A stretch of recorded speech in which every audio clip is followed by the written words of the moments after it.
You are listening to a True North Eager Beaver Media Podcast.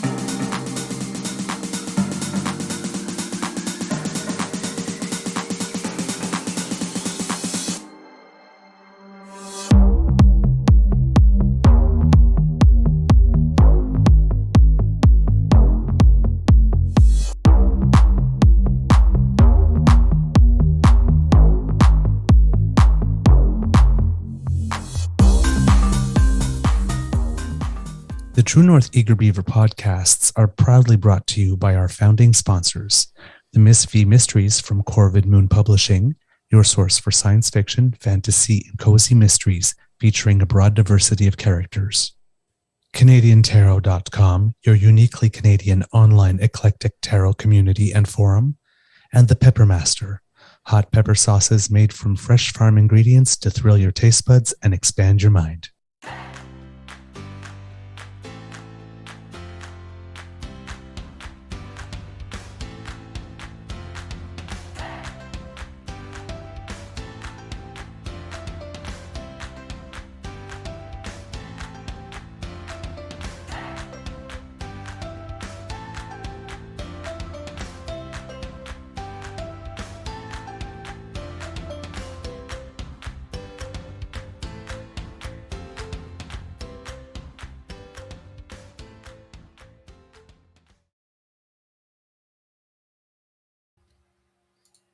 Well, good morning and hello, kids, and welcome to Season 3 and Episode 104 of the Daily Beaver here on the Crier Media Network. And I just noticed in my notes that I spelt everything wrong because it says today recording day is Friday, April 21st. I have little blocks and things where I just changed the date. I have them in different colors. So I put Fur Day instead of Friday, and I didn't change the TH to ST. Well, shit. No, I mean, shoot. At Fur Day, April 21st. It's when I see people write the 21th, I want to reach to the computer and smack somebody for that. That's what's exactly written, the 21st. I'm going to hit you for that. It's like I have the day in green and then everything like the Fry Thurs in black. So I just changed that. And then I have the date April in green, but the date, like I said, because the letters change at the end, I just changed the number before going to bed. Forgot the letters. The 21st. The 21th. It's not a thing. It's not a thing. I'm your host, the Eager Beaver, pronouns he, him, hey, Mr. Beaver, eh? And with me is my dear friend, Mr. Grizzly. Yes, or Fur Day, F-U-R-D-A-Y, indeed. Of course, a big thank you goes to our podcast founding sponsors, the Peppermaster, the Miss V Mysteries from Corvid Moon Publishing, and CanadianTarot.com. We have a Friday morning bite for you. But first, before we do anything, we must say hello to my constant companion, my pal, my buddy, Mr. Grizzly. Now, I can tell by your eyes that you might be having a bit of a tough day, so how's your mental health today? Well, Mr. Beaver, first off, good morning. You know what? I'm not cognizant of where my mental health is because I only had about an hour's sleep. It might even be less than that. Because I have one of those Google Hub things. I have one in the office and one by my bed. And the one by my bed serves as both a clock and a radio and a weather. You know, it does a million things. But it also has a sleep monitoring system. And I checked my sleep monitoring to see, and it didn't even register for last night. So it's probably less than an hour's sleep. Yeah, I'm a little rough, but I am in good spirits because I was, as I was prowling the internet, prowling. Trolling. crawling. Surfing. I came across this because yesterday was April 20th, which used to be for people who partake of the cannabis. It used to be the big thing, to protest on Parliament Hill. But what are you protesting? Like if you go to the Hill to get high on 420, why? Like there's nothing to protest. It's legal, man. You can smoke it anywhere you want. But I ran across this. It's like, how high are you? Well, according to this person, you've been high before. Woman accidentally joins search party looking for herself. But we bet you haven't been this high before. I don't get high because I'm allergic to the product. I can't do it, but I find that to be hilarious.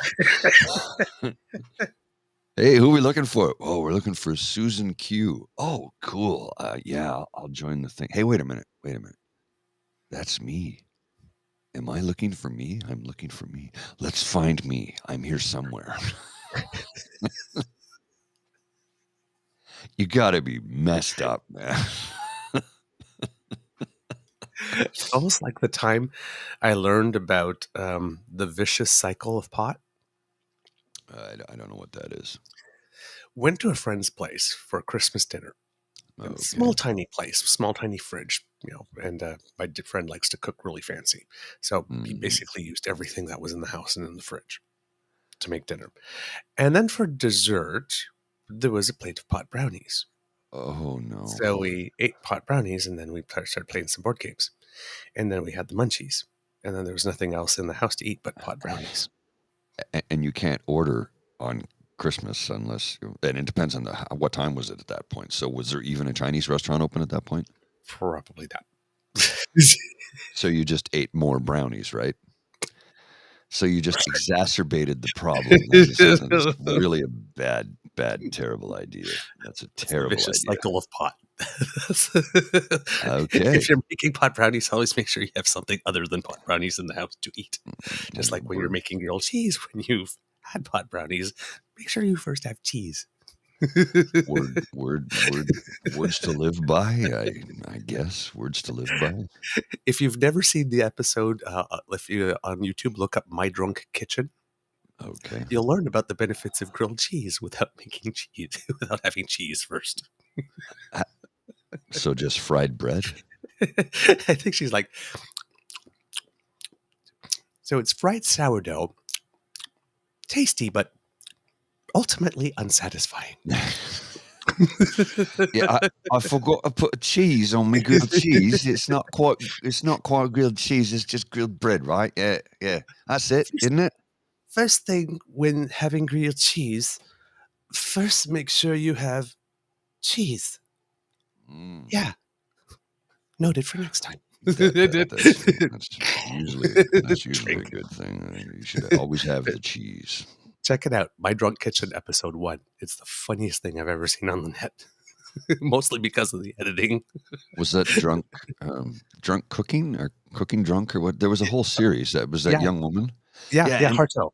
Yeah. Yeah, and it started by accident, right? I think, what happened was her boyfriend just broke up with her and she got drunk and turned on her camera and started cooking and all kinds of people started watching. So she did it again because it was, and then it became, and now she's done very well for herself. She's on the Food Network now.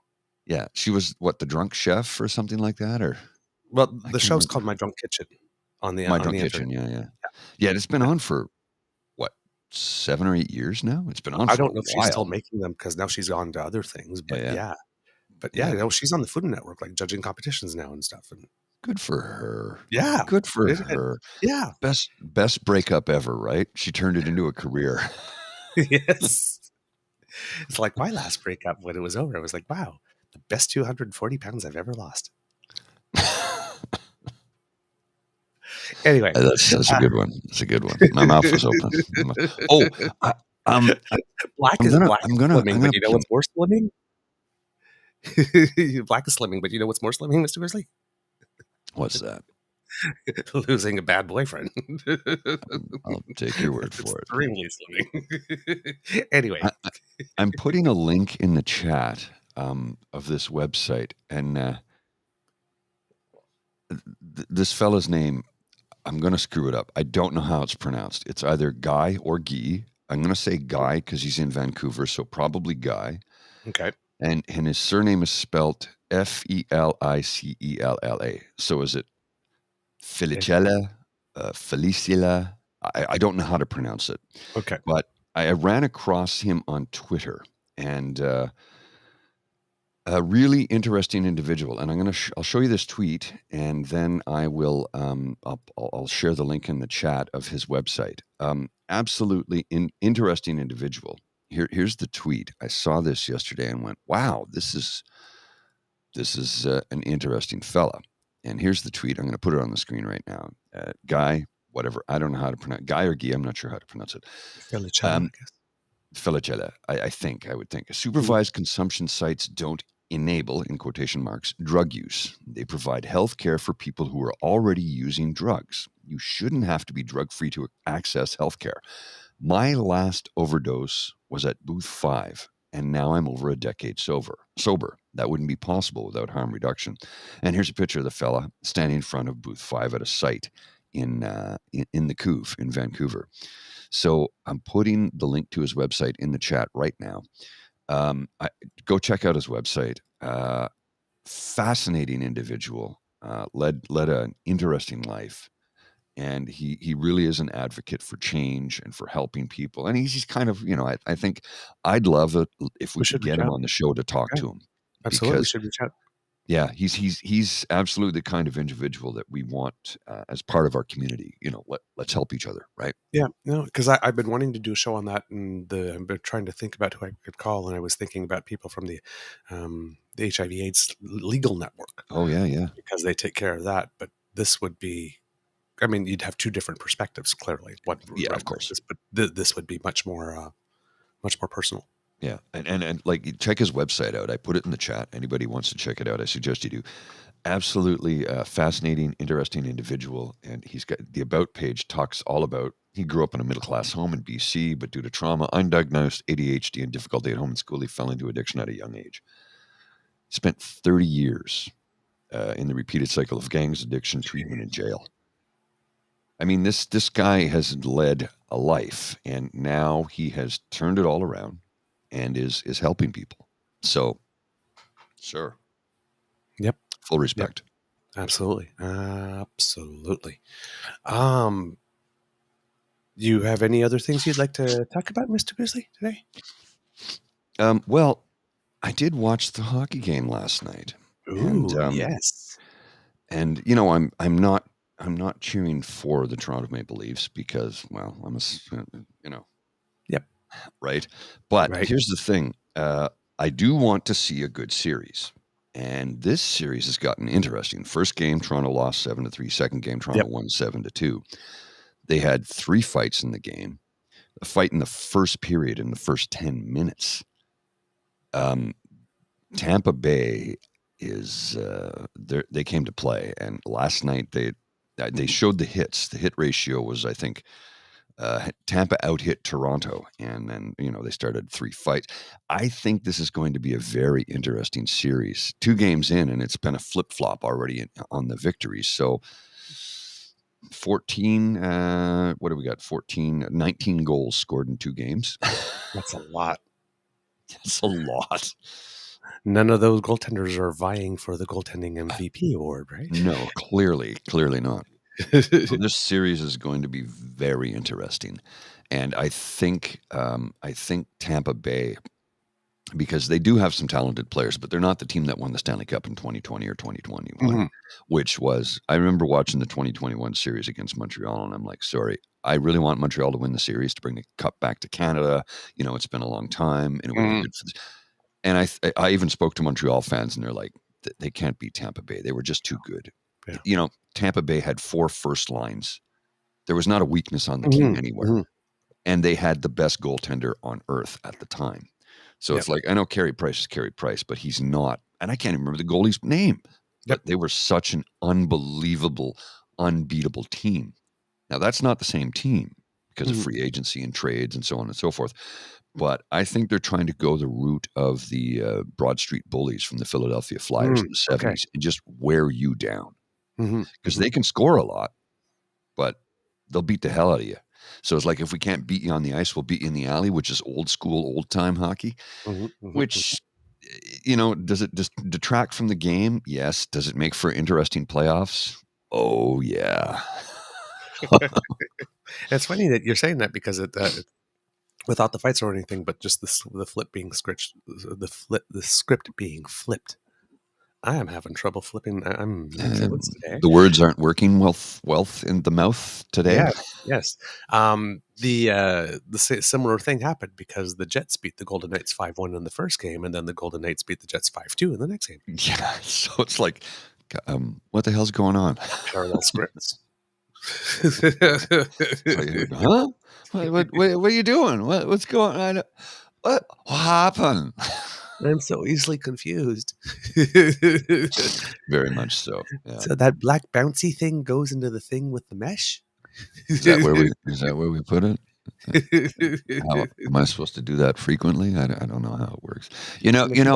I do believe if each one of those fellows had one of those little black things, they'd all enjoy the game much better. It was actually a comment Everybody I heard. seems to want one. It was a comment I heard once, and I'm like, you don't even know anything about football, do you? That's like wait a minute. What's that? That's like when I was on French Reach for the Top as a kid. Right? Like this. And then my foster father looks at me and says, "Why aren't you letting anybody else answer?" I was like, okay, you didn't understand the concept, did you?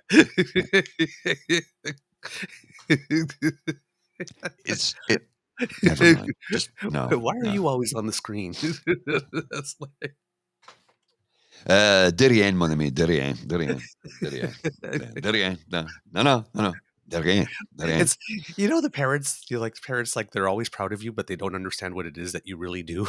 Yes. It's one of those situations. What do you do? Yeah. I do this. Is that good? Yeah. Okay. Well, we're still proud of you. Very proud of you.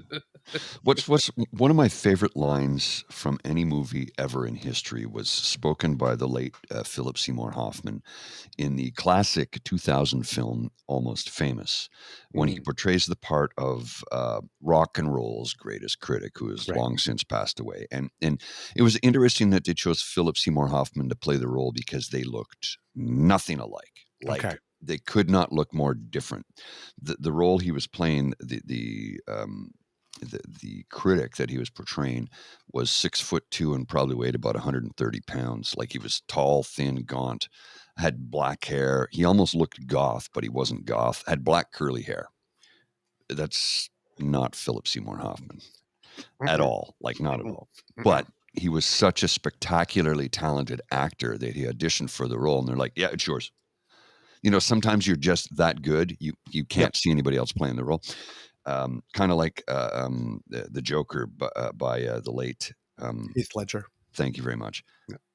I mean, what's his name? Jake, was it Gyllenhaal? Yep. Yeah, he did a very good job in his version of the Joker. Yep. But he did a great job. He did a great job. I watched that movie and I thought, wow, that's what a descent into mental is exactly like, right? But Heath Ledger so disappeared into that role that I did not see Heath Ledger. Yeah. Right. In Brokeback Mountain, great film, and he was fantastic in that role, but I could still see Australian Heath Ledger in it. He is very pretty, so. Right. Whereas when he played the Joker, nope. There was no sign of Heath Ledger I at all. He was so brilliant in that. So same thing with Philip Seymour Hoffman. And the role in the film, he has this line. Yeah, Joaquin Phoenix. Sorry, yeah, Jen's right. It was Joaquin Phoenix. Thank you. No, Joaquin Phoenix played the Joker in the recent film. I'm talking about the other one in Suicide Squad. Jake Gyllenhaal played the Joker in that film. Okay, that one. Yeah, not the Joaquin Phoenix, not the most recent one, but the other one. Okay. I was talking about the Joaquin Phoenix one that was no. I meant the Suicide Squad one where Jake Gyllenhaal. So Jen, there's just a mix up there. I know my pop culture.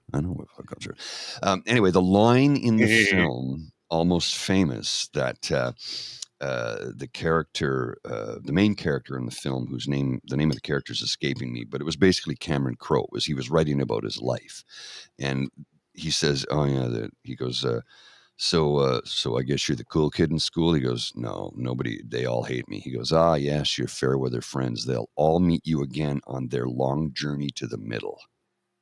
I love that line. Love that line. I think it's so brilliant. Ah, yes, those fair weather friends. You'll all meet them again on their long journey to the middle. It's perfect, right? Isn't it just perfect? And that is perfect. That's a Yeah, it's like the that's cool a kids. that's a memory board moment there. Well, it's a weird way. It's a very strange way of saying, "Ah, yeah, they peaked in high school," right? Yeah, pretty much. You know, they peaked in high school. Yeah. They'll meet you on their long journey to the middle. I love that line so much. And the way he delivered it was just such a Philip Seymour Hoffman way, you know.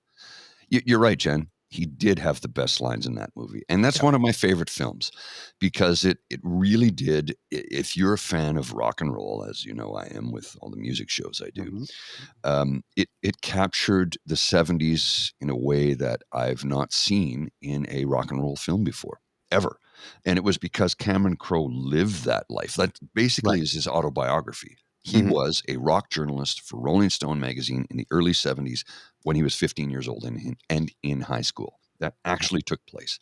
And he followed around, basically Almost Famous is the with a few line changes here and there, the story of when he followed Foghat on the road and wrote an article for them in Rolling Stone magazine when he was 15. For those of you who didn't know. So there's a little bit of rock and roll history for you. All right, sir. Shall we get to... Is Kate Hudson in that? Yes, she was. That was the one that made her a star. Yeah. She'd done some stuff prior to that, but that was the one that made her a star. And she was brilliant in that role as Penny Lane. You know who else was in that? Who played the part of his sister? Oh. That adorkable girl from New Girl? Oh, Zoe. Zoe. Zoe. Deschanel, yes. Zoe Deschanel, yeah. And her sister used to be on Bones. Yes. Emily Deschanel. Yeah. Now, it's funny how you change your hair and you change how you look. Like me, I put a hat on, I look completely different than without a hat. Like I completely look like it. Zoe Deschanel, I saw a photo of her recently and she didn't have her bangs or her glasses on. I'm like, well, I don't know who that is, but she's really attractive. Yeah. Oh my God. I've never seen her without bangs except for that one photo. I was like, wow, that's Zoe Deschanel. Really? Okay. Wow. Yes, Jen. Lester Bangs, thank you. I couldn't remember his name for a minute, but yes, the only true currency in this bankrupt world is what you share with someone else when you're uncool. It's a brilliant line from that movie. And Fairuza Balk was also in that movie, who, by the way, Fairuza Balk is also Canadian. I love her. I'm surprised she wasn't everywhere. I saw her in The Craft. She's been in a ton of films. She's disappeared for a little bit, though. Yeah, but she was the best thing in that by far. I mean, the movie was great, but she was the best thing by far. I thought she was going to become huge after that. Me too. You know, Fairuza Balk sort of, somewhat, a little bit reminds me of Biff Naked. Yes. They have a similar, like their features, their hair. There's a similarity there, right? Yes. I'm like, Fairuza Balk should play Biff Naked in a role about Biff Naked's life because Biff's had a heck of a life. She was born in New Delhi, adopted, came to Canada. She only sees herself as Canadian, became a pop rock star, sort of a punk rock girl, beat breast cancer. I mean, she's a badass. And Spaceman was a massive hit for her. And I still love that song. Still love that song. Still love it. Yeah. Because the other day I was just walking around the house singing, I love myself today. For no apparent reason. It just like popped in my head. A couple of years ago, she closed out Pride here just a couple of blocks away, right? And my friend texted me. She's like, oh, Biff's just taking the stage. And I'm like, I was in a full-blown anxiety attack. Why is it I have full-blown anxiety attacks on the last night of Pride when the best act? Yeah, weird, eh? Well, that's twice it's happened. It doesn't always happen, but twice it happened. I don't know. I think it's because it's, late August. It's the end of summer. And as we go into autumn, I sort of get anxious about it because I don't know. There's something I got to figure out about that. I think it's the whole, and this is something I'll figure out with therapy, but I think it's the whole back to school thing and being a military kid. Every couple of years, I was in a new community, in a new school, the new kid. You know, Mm-hmm. it Mm-hmm. it, it takes a toll. It takes a toll. I could see that. I could see it having something to do with that. I think it might be, and overstimulated nervous system. Yeah, absolutely. Yeah, as Jen said in the chat there, I think it might have to do with that. It's like every year at Christmas, I got sick. Still to this day, by the time Christmas rolls around, I'm so physically exhausted. If anybody sneezes near me, it's like all of a sudden I've got a cold. Now I haven't, knock on wood, haven't been sick over Christmas in the last few years. Maybe it's because there's so much isolation up till that point, but. Yeah, no, I always got sick at Christmas, always, and I think it might be, and yeah, that too, Alan, because I also do battle against that. It's like I have all the letters, SAD. SAD, ADHD, OCD. It's like I'm a member of the alphabet mafia, but I'm not a member of the alphabet mafia. Just the wrong letters. Just different letters. Different letters. But we accept everyone, so come on over. Well, it was when I had a conversation with somebody. Well, I was at the bar talking to my friend, and somebody leaned in because they heard what I was saying, and they only caught a snippet of what I was saying. And they leaned in and looked at me and said, "Excuse me, I'm a member of the I am LGBTQ." He didn't say I'm a member of the community. He just said I'm LGBTQ. And I just looked at him and I went, "All of the letters? How is that At the possible? same time? All of the letters is."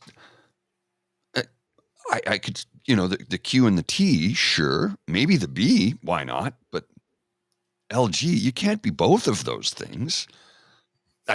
Could you be both of those things? And then I went, and he sort of looked at me and went, "You're being a dick." I'm like, Yes. "No, I'm being pedantic because what you said didn't make sense to me." And I think one of the reasons I'm very pedantic all the time is because I literally do have comprehension issues when somebody says something to me very mixed up like that. I'm like, "What? I don't understand what you just said to me." So that's why I'm very pedantic. I think because it's the way my brain works, Anyway. Oh, all right. So that's that's what, 27 minutes of banter. Welcome. Hey, it's Friday. I'm working from home. So, Right. Politically, yeah. That's what are we doing politically? I don't have a specific theme today for us kids, to be totally honest. But I did listen to something the other day from which I have clips. And it's really interesting.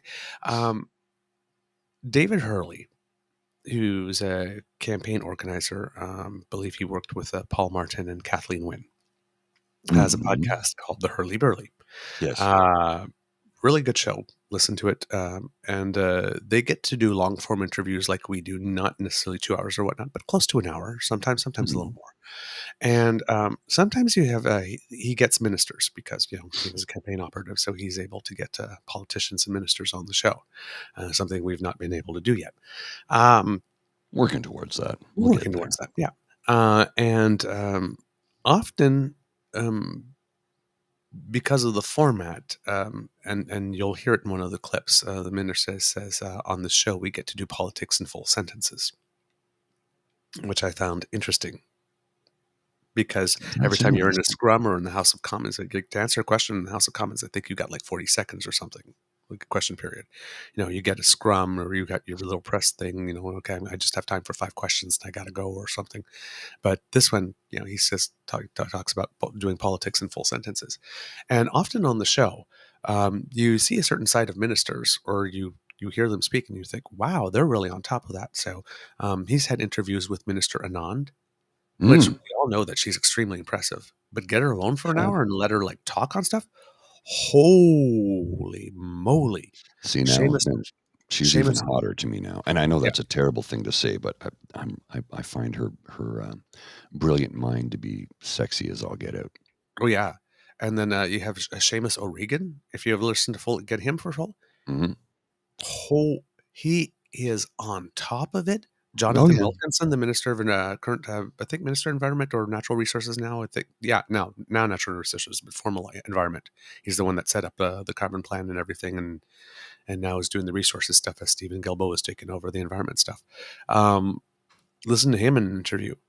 He knows his stuff because he comes from a clean energy. Oh, yes. Right, the clean sector, like this. He was an environment minister that worked in industry and business that came from that sector. So you can't pull one over. You can't pull a fast one on him. He knows his stuff. Good stuff. Good stuff. Yeah. That's wonderful. But you listen to him, you get him for an hour, and it's like this man he'll blow your mind with what He's on top of it. Yeah. Randy Boissonneau was a guest recently, the Minister of Tourism, a Liberal MP from Alberta, one of the two. I was going to say, there's like two, right? Yeah, Shahal and him. Openly gay. Oh, wow. So Liberal from Alberta, openly gay. Okay, hang on. I'm just going to with the last name Boissonneau. I'm going to put that on the scorecard right here because he's hit all the. Yeah, and he won, then lost in 2019, and won again in 2021. Wow. Okay. What a great interview. Oh, yeah. Oh, yeah. And then you talk like Minister of Tourism, right? Okay. Let's talk about it, right? Except that's billions of dollars worth of economic spin-offs, right? Absolutely it is. It's a big file, and it should be. There's almost nothing about tourism in the whole interview.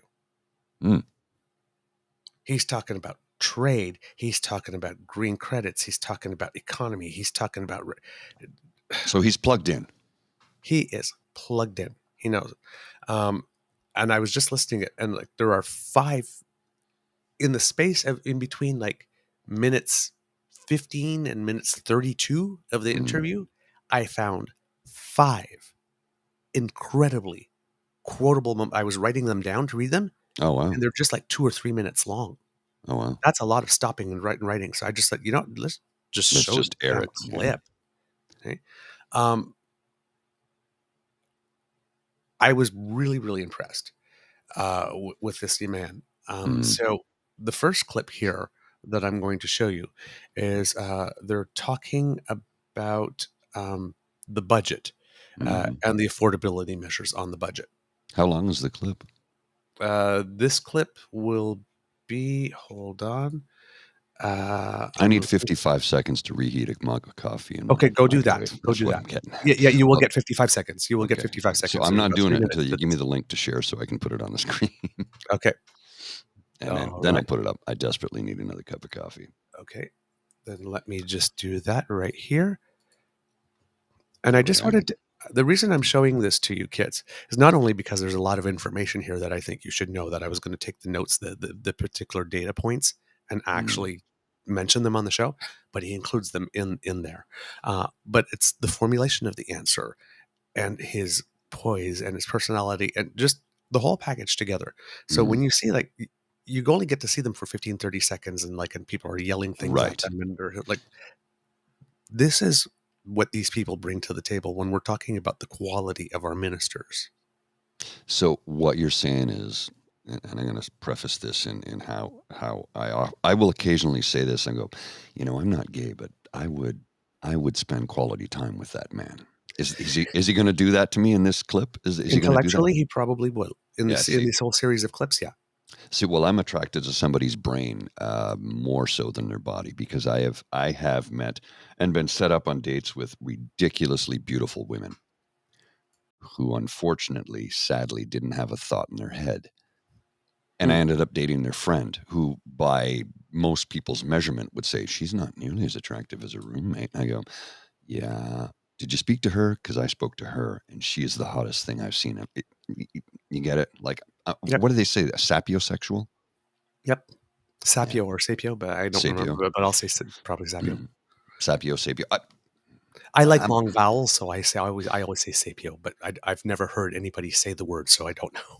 Yeah, I've never heard anybody say it. I've only seen it read it. Yeah. So, like we say all the time when somebody mispronounces the words because they read it, right? Precisely. Yeah. All right, so let's put it up here and let's take a look at our good friend Randy Boissonneau. Well, right now I'm just seeing a mirror of us. If I put that on the screen, it's going to look weird. You know what? I'm going to put it on the screen for a second. Why is that going? No. Okay. That's what we look like. That's really weird. Okay, because on my screen it's showing something else. Let's try that again. Yeah, you had the wrong There we screen. go. There we that? go. All right. Yeah, I can see that. So I'll put it up here and you hit play and I will mute my mic and turn up my speaker so I can hear it. All right. So the budget was positioned as being, among other things, about affordability. And the affordability measures are pretty modest in there. By the government's own admission, very targeted at certain income groups and not broadly based. Can you just give me a flavor of what was the considerations that you were going through when you were deciding what the affordability package could look like? Sure, and I do love your show, David, because you allow people to, practice politics in full sentences. Like, there's no 30-second question period answer here, or even something that I can put.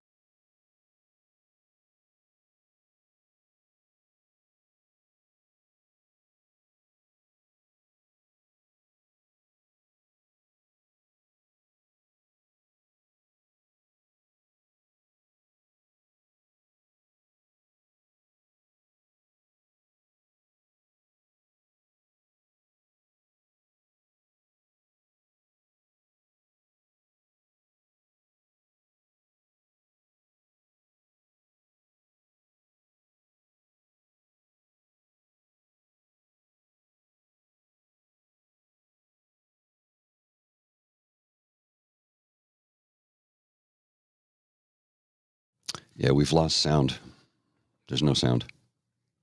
It stopped. I don't know what happened. We can't hear you either.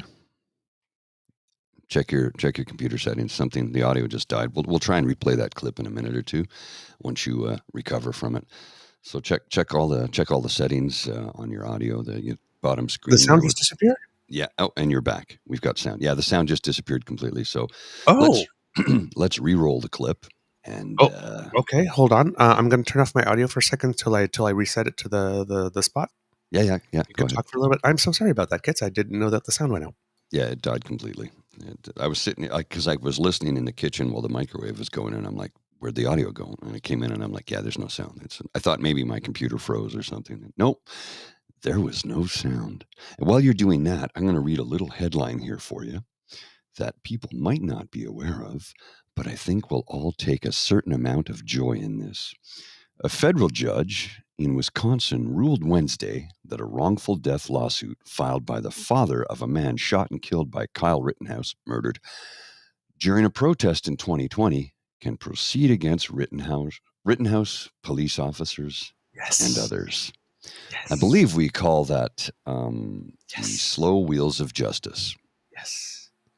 The wheels of justice grind infinitely slowly and infinitely fine. And wow, do they come for you when they come for you, right? Well, thanks, Jen. Oh, Thank Jen, you. that's wonderful. Don't apologize. TNEB has the best audio on Crier. Oh, really? Like, seriously? I did not know that. Sound guy.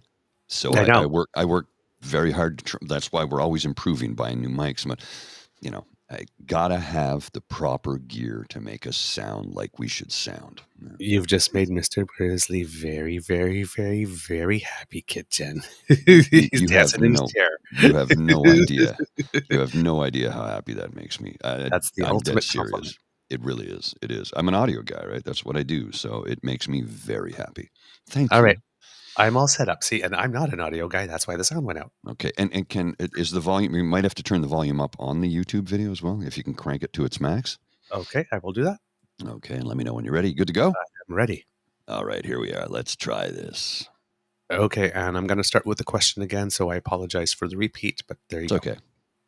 So the budget was positioned as being, among other things, about affordability.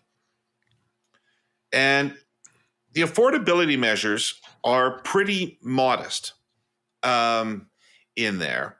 By the government's own admission, very targeted at certain income groups and not broadly based. Can you just give me a flavor of what was the considerations that you were going through when you were deciding what the affordability package could look like?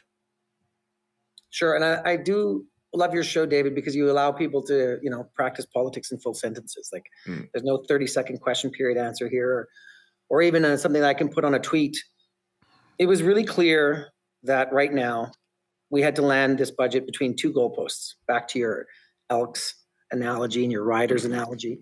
Well, number one, AAA credit rating. Okay. We had to preserve the AAA credit rating, in part because we've got debt, and we talked about the debt before. And we do have the lowest borrowing charges on the most recent debt in Canadian history.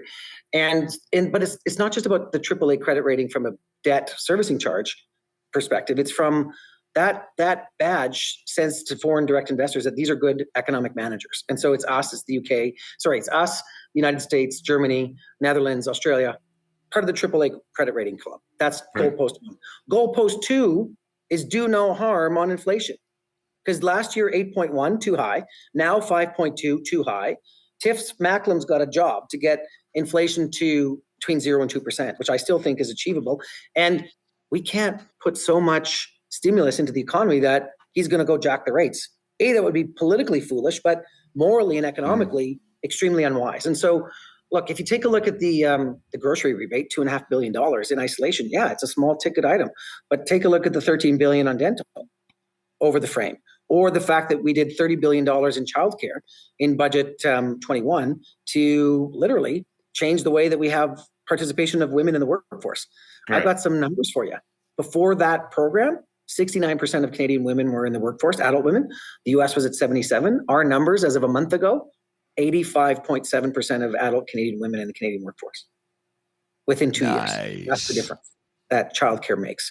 And so those are the two frames. Those are the two goalposts. Okay. So, and the other thing is, if you go back to like Jean-Yves Duclos, I will remember this man. He's my doppelganger. He's a head taller than me, and media sometimes swap our name, but he was the architect of the Canada Child Benefit. Like in my riding of Edmonton Center, in this riding right here of Kelowna Lakeshore, $40 to $50 million comes in every year, goes right into the pockets of parents with families, and guess where that money stays? Locally. And so that for me is the kind of, if you take a look at the whole arc of our time in government, those are the affordability measures that we put on the table. And look, people are nervous. There you go. Wow. He is dialed in. He knows what he's talking about. Okay. All that data, all those facts in about 2.5 minutes. That's crazy. But presented in a manner that's completely digestible. Dude, I would vote for that guy.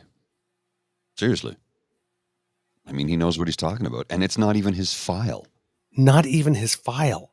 So this is a guy who gives a damn. This is what we want in government. People who are connected to all the files.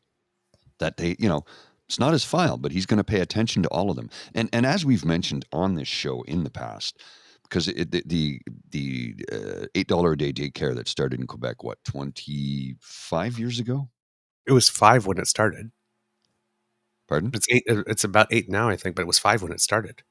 $5 a day daycare. Oh yes. No, I meant 25 years ago it started. Yeah, something like that. Yeah. So the economic study that they looked at, because they're like, how can we afford this? Turns out we can't afford not to. It puts back something like, what is it? Is it 5-fold or 7-fold? I can't remember. More into the economy than we ever pay out. Because all of the women that have been able to get right back into the workforce. Well, like he said, we were at 69%. The US was at 77%. And of course, because they don't have things like maternity leave and healthcare, you have to go to work in the United States of America. Anyway, but now we're at 85%. And that's because we have a 7-fold. Thank you, Jillian. I thought it was somewhere in that neighborhood. So yeah, it's been proven to be an economic benefit for all of society. So that's when I say, look, who do I write the check to? And conservatives don't want that.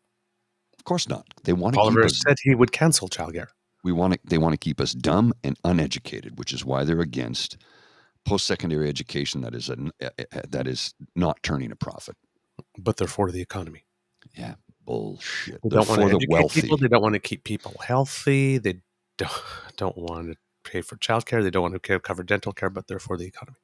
Well, as If you don't have a population that's healthy and educated, you don't have much of an economy.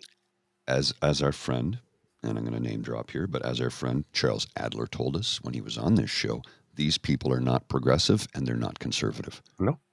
They believe in nothing that conservatives held dearly. They are conservative in name only. CINO, they're chinos. Mm-hmm. Conservative in name only. They are not progressive and they are not conservative. They are reforms. And all they want is Christo-fascism. And I know people get mad at me when I say that, but here's the thing. I've never been proven wrong on that. Mm-hmm.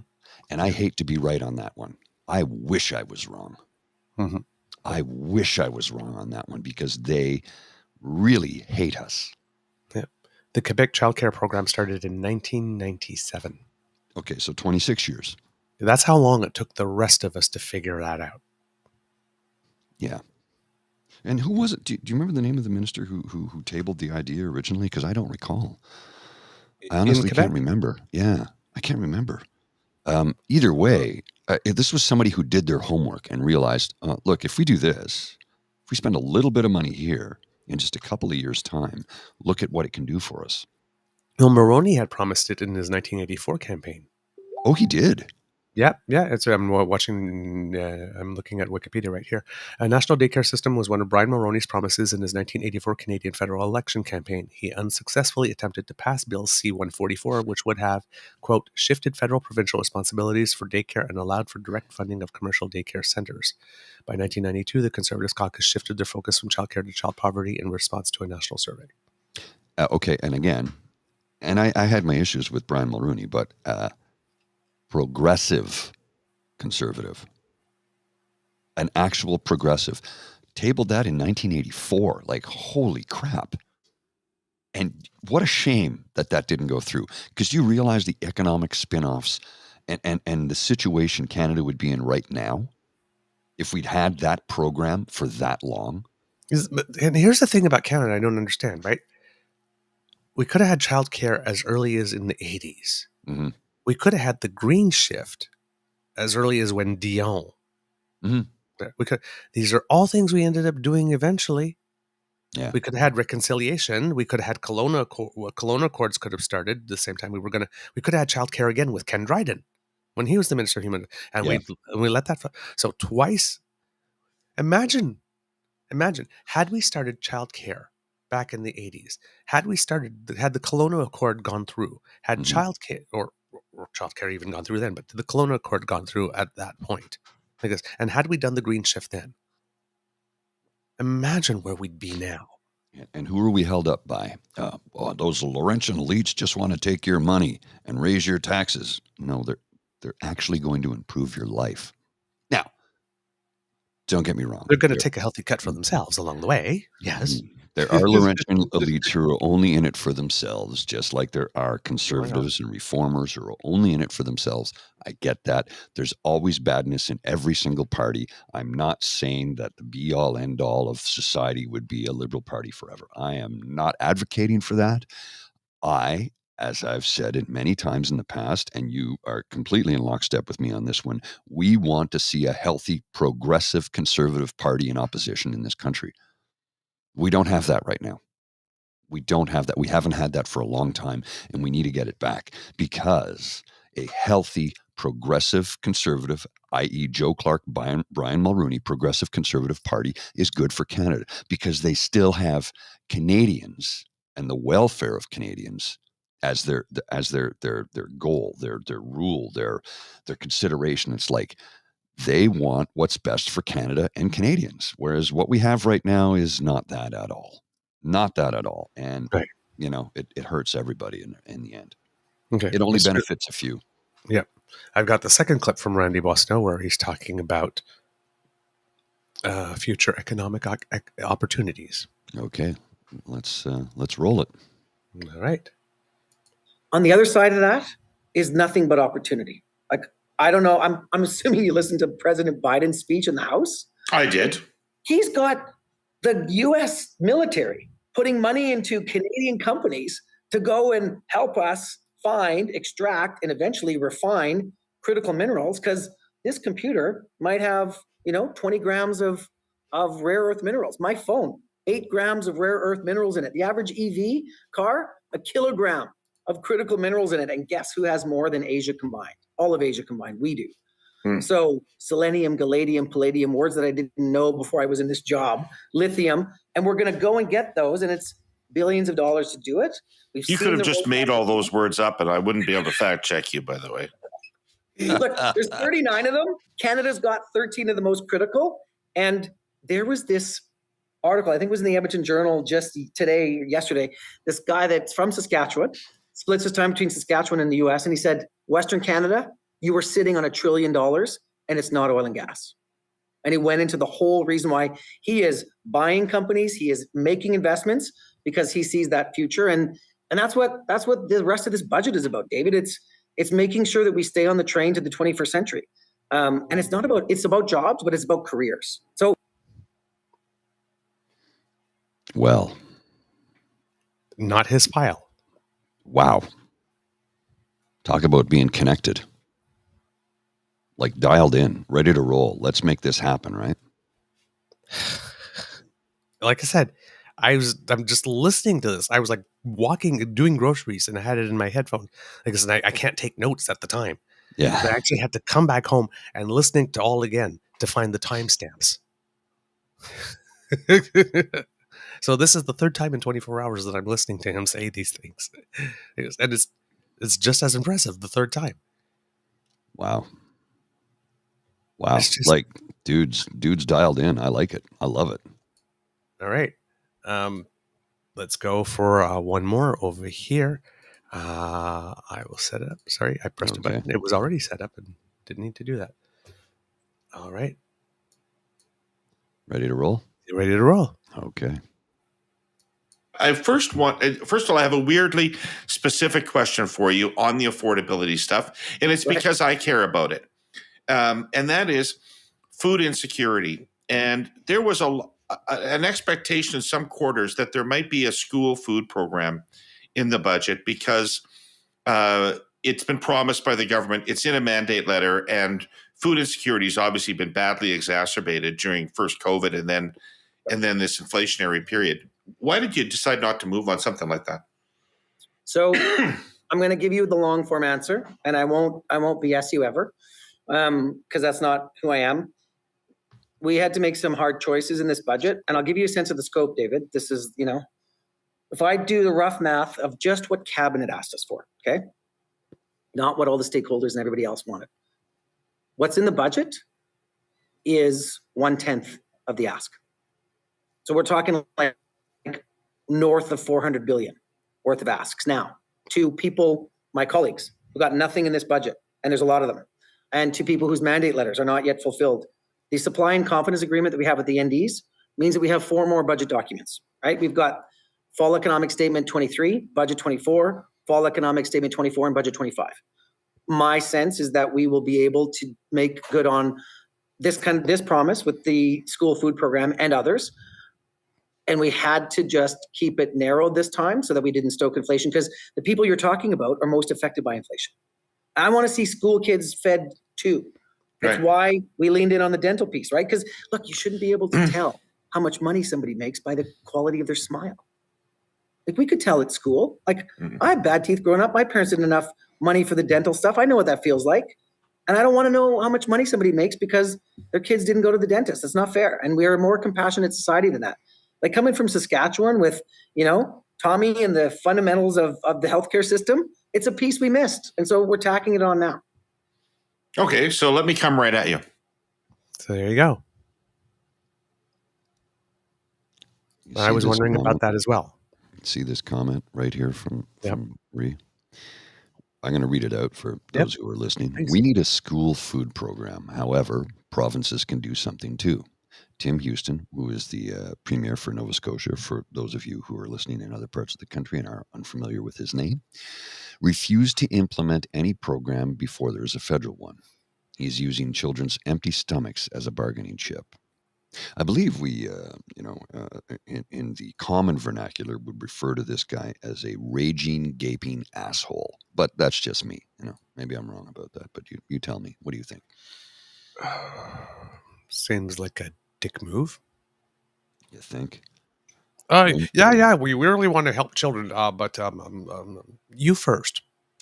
That's like the and I'm sure there are people in the chat who have lived this experience, and if you have, feel free to put your hand up and say so, and if you want, share with us what your experience was. That was when mom and dad are going through a divorce and they decide to use the children as a bargaining chip.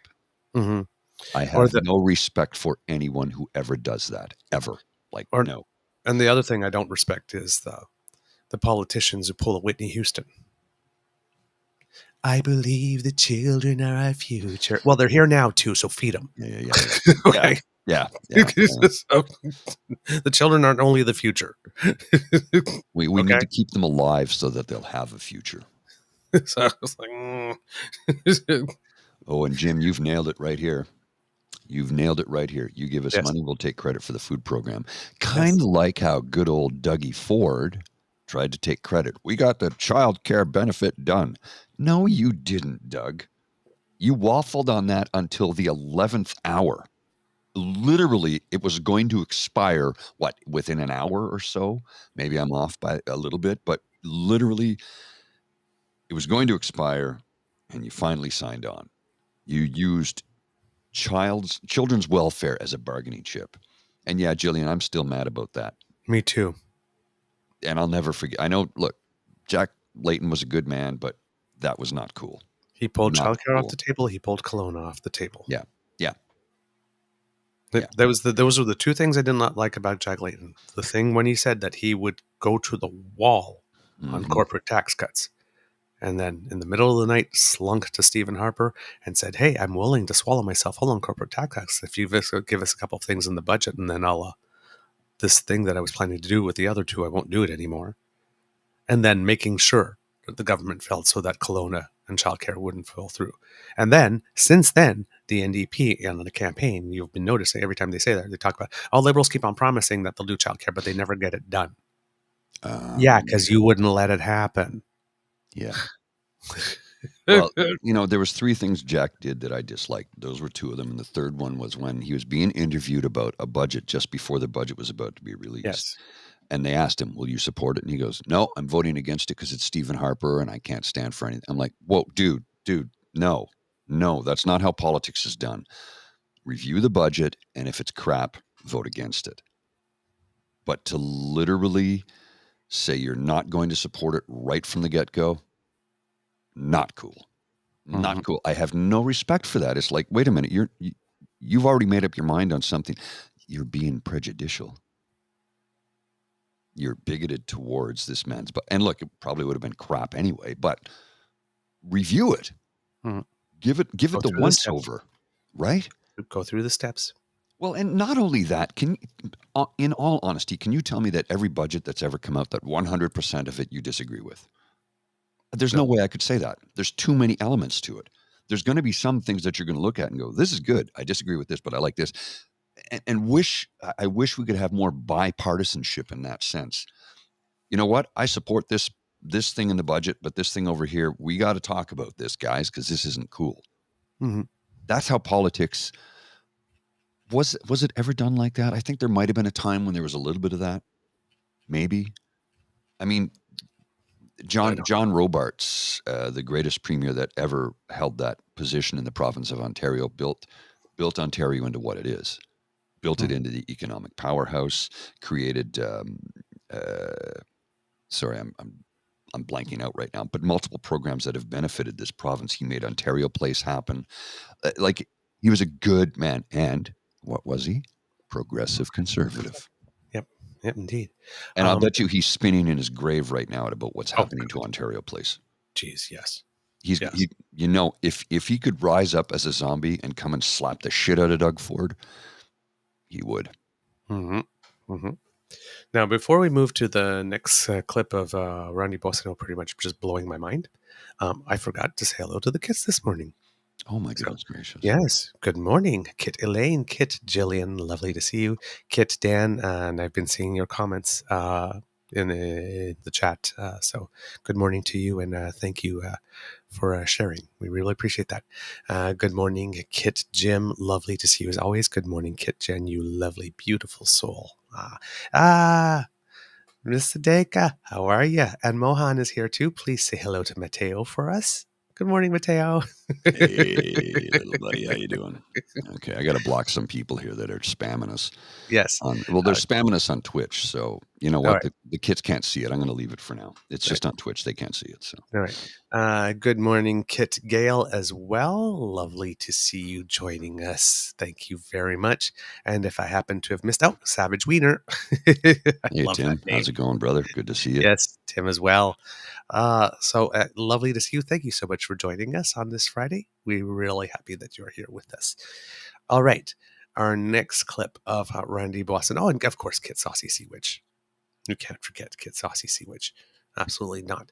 The next clip of Randy Boissonneau blowing my mind right out of the water.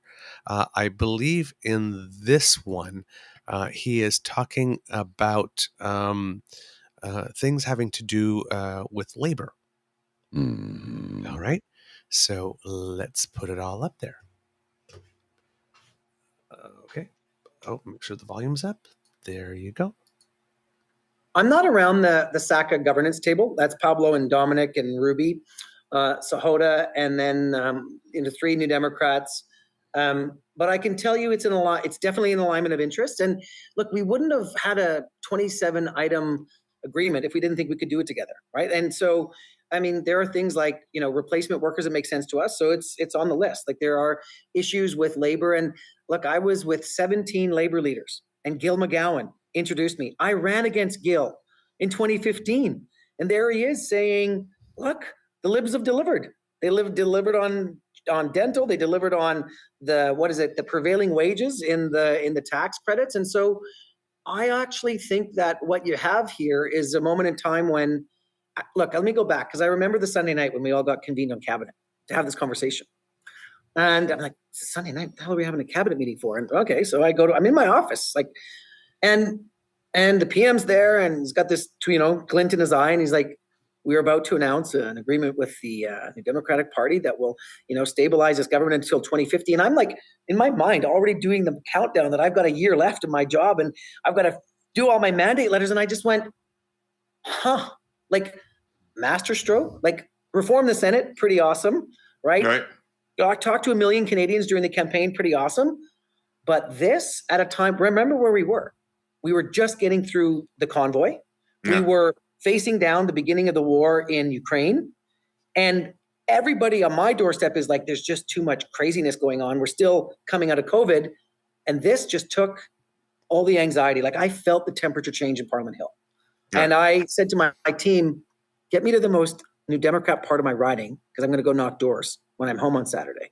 And I went and I asked them, I said, what do you think? And they all did this. Like, we sent you, give me a thumbs up. They said, we send you to Ottawa to get things done. We don't want to see an election in the next year. Go do your job, deliver for us, and act like adults and work together. Whether you're federal, provincial, municipal, work together. And so that's, I think, where we've landed. And look, are these hard conversations? You better believe they are. Are they tense conversations? Absolutely. But are they constructive, and do we get to the right place? So far, yes. So labor and the confidence and supply agreement together. I'm kind of man crushing on that guy right now. Isn't he great? We gotta get him as a guest. We gotta get him on the show and let him know, how much time do you want? Well, I have lots to talk about. No problem. We'll give you as much time as you want. We'll give you as much time as you want. I want him on this show. I'm crushing on that guy. So as much as we complain about the Mary Ings and the Jeanette Petitpas Taylors and the Stephen Guilbeaus who can't seem to communicate their way out of a paper bag, then you get the Randy Boissonneaus and the Seamus O'Regans and the Jonathan Wilkinsons and the Anita Anans, the Carla Qualtros and the Karina Goulds, Chrystia Freelands, and there are Jean-Yves Duclos. Just there are very few duds in this cabinet. And you have to consider too, look, I've talked about it and I've said it in the past, you have to be a bit of a narcissist to even consider going into politics today. And as our friend Lachlan has said, he has said many times, and I completely agree with him on this, he said, I'm worried about the future for this country because the current political system, the vitriol, the hate that's being spewed. And look, we know who the rage farmer is, right? I'm not even going to mention his name. I don't need to mention his name because I don't want his name in my mouth today. But as Locke has said many times, the concern is good people will not pursue political office because of the current climate. And that is a legitimate concern. So we need to count our lucky stars for the people that we currently have in position. And hopefully they stay there because that young man will get my vote. I know I don't live in his riding, so I can't vote for him, but emotionally he's getting my vote because the guy's saying the right things and he's obviously in touch with any file presented in front of him, and including the files that he doesn't even have his hand in. This is the kind of people you want in government, those who are fully engaged in their job, and he very clearly is. And got Kid Saucy going, Christopher Freeland's facial expressions are my favorite. Me too. Me too. Yeah. You just watch her. She's like,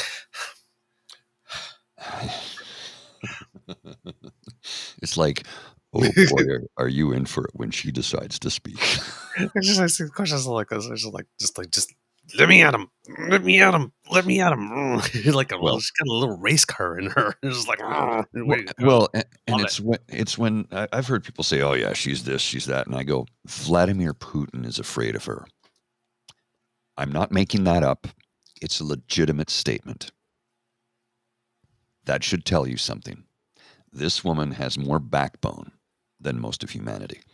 And she's not afraid of anybody. Nope. I think she would make an incredible prime minister. She really would.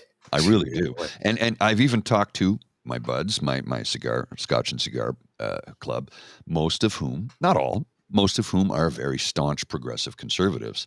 And they love her too. And they don't love everything she does. And I don't love everything she does. But they're like, no, that's a serious leader right there. That's a serious person, a serious leader, an intelligent individual who speaks, 5 languages? Is it 5?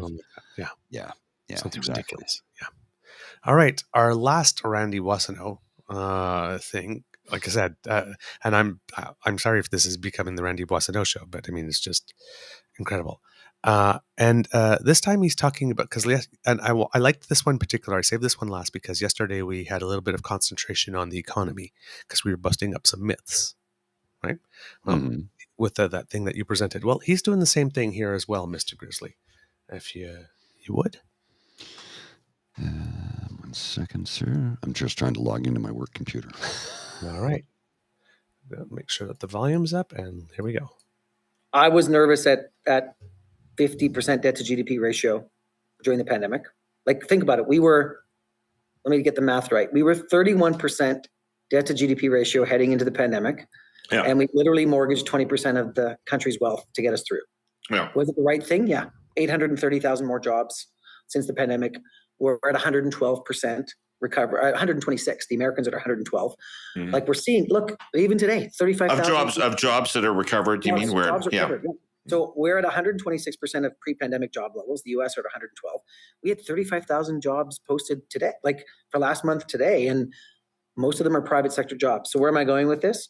We're back down to now 43% debt to GDP ratio. And look, part of the fiscal frame is the anchor's been lifted because the economy shrank, and so the denominator's off, right? That happened in 2008. That happened in 2016. I think if we still see these strong growth numbers, you might see in the fall economic statement where that second year where the debt to GDP ratio is still off actually comes back into alignment. The other number to watch, David, and to your listeners, to the Hurley-Burleyites, is over the frame, no more than 1% of GDP. Why does that matter? Go back to the AAA credit group. USA right now, 5% of their GDP is their deficit this year, and they have a $13 trillion economy. Germany's at 3%. Australia is at 1.9%. And so we are the literally the best fiscal managers. Well, the U.S. gets to break all the rules because they're the reserve currency of the You world, got it. right? So that's So exactly right. they're exempt from all the rules Okay. the rest of us have to play by, right? Let's go to the EU then. So when we meet with Christine Lagarde, who's the head of the European Central Bank, and we walk her through the numbers, she's like, "Are you guys kidding me? Every member of the EU would give the shirts off their back to trade balance sheets. So keep doing what you're doing." I am a fiscal hawk. I'm an Albertan liberal. Look, you want to go all the way back, David? I paid money as a parliamentary guide to go to Calgary to support Paul when he was up against Jean. Like, that's how far back you got to go to find me. Like that's my DNA. And I think I got the job that I have because of that DNA. I am one of the wealth generators in cabinet. Like, go. There you go. I like this, man. There you go. Tell you, he's a very impressive young man. Dialed in. Dialed in. Whew. Imagine that. And all of that, all of those little clips that I showed you were in between minute 15 and minute 32 and a half. Wow. Of that interview. And that interview went 58. Wow. Here's an interesting comment from Jim. I'm going to put this on the screen. People who would be good at doing the job can make much more money other places. So for many, the incentive to be a politician comes from lust for power. And that is correct. And I don't even question that. But there are community service. Well, and that's where I was going. That was my next statement. He is correct. That is true. And I know a number of members of parliament who literally it's just power for them. That's how they don't give a damn about anything else. I also know other members of parliament who literally quit a much more lucrative private sector job where they actually earned a great deal more money, worked less hours, which some people may find that hard to believe, but members of parliament and their staff work, as you can attest, sir, insane hours. It is not for the faint of heart. And the reason they left private sector to pursue those positions was not because they have giant egos, but because they love this country and want to make it better for everyone. And I do know a number of people that are in politics for that very reason. So thankfully, there's still those people there. But like Locke has said time and time again, he's worried about the future because it's such a cesspool of vitriol and hatred and rage farming and that the concern is many people who would be really good at the job, who would do their public service, who would do it because they want to make life better for all of us, are no longer attracted to pursuing the position because of the cesspool that it currently is. And that is a very, very legitimate concern. And I feel I'm in lockstep with Lachlan on that one. That was not a play on words. That was just literally how it came together. And I am concerned for our future as a nation. That if the Skippy the Wonder Pigeon's rage farming continues the way, no matter what you do, he's always going to find fault with you. No, it doesn't matter what you do. We need to close the borders. We need to open the borders. We need vaccines. We don't need vaccines. Like the guy doesn't. Come on. Okay. What do we got here, folks? What do we got here? This is a crusty old flip-flop. I should send these because these are almost worn out. Oh, and by the way, these are the ones I was wearing when I was hit by a car in New Delhi. So I should send these. I should drop these in the mail and send them to his office and say, here's some flip-flops for you, you flip-flopper waffler. Send him a waffle iron, too, while we're at it, maybe. No, that's too much money. Just unless I can find a broken, beat-up one at Value Village for like $5. We'll send him a waffle iron and flip-flops. And here's the best part. You put it in the box, you put his name on it, and just drop it in the mail, and they'll deliver it. They'll x-ray the hell out of it. Is this a waffle iron? Are those flip-flops?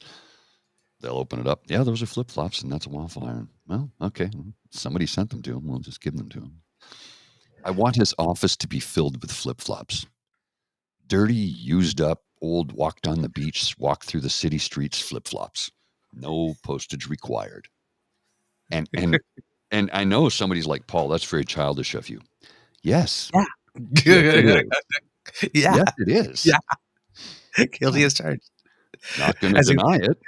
As I keep on saying, petty is my favorite color.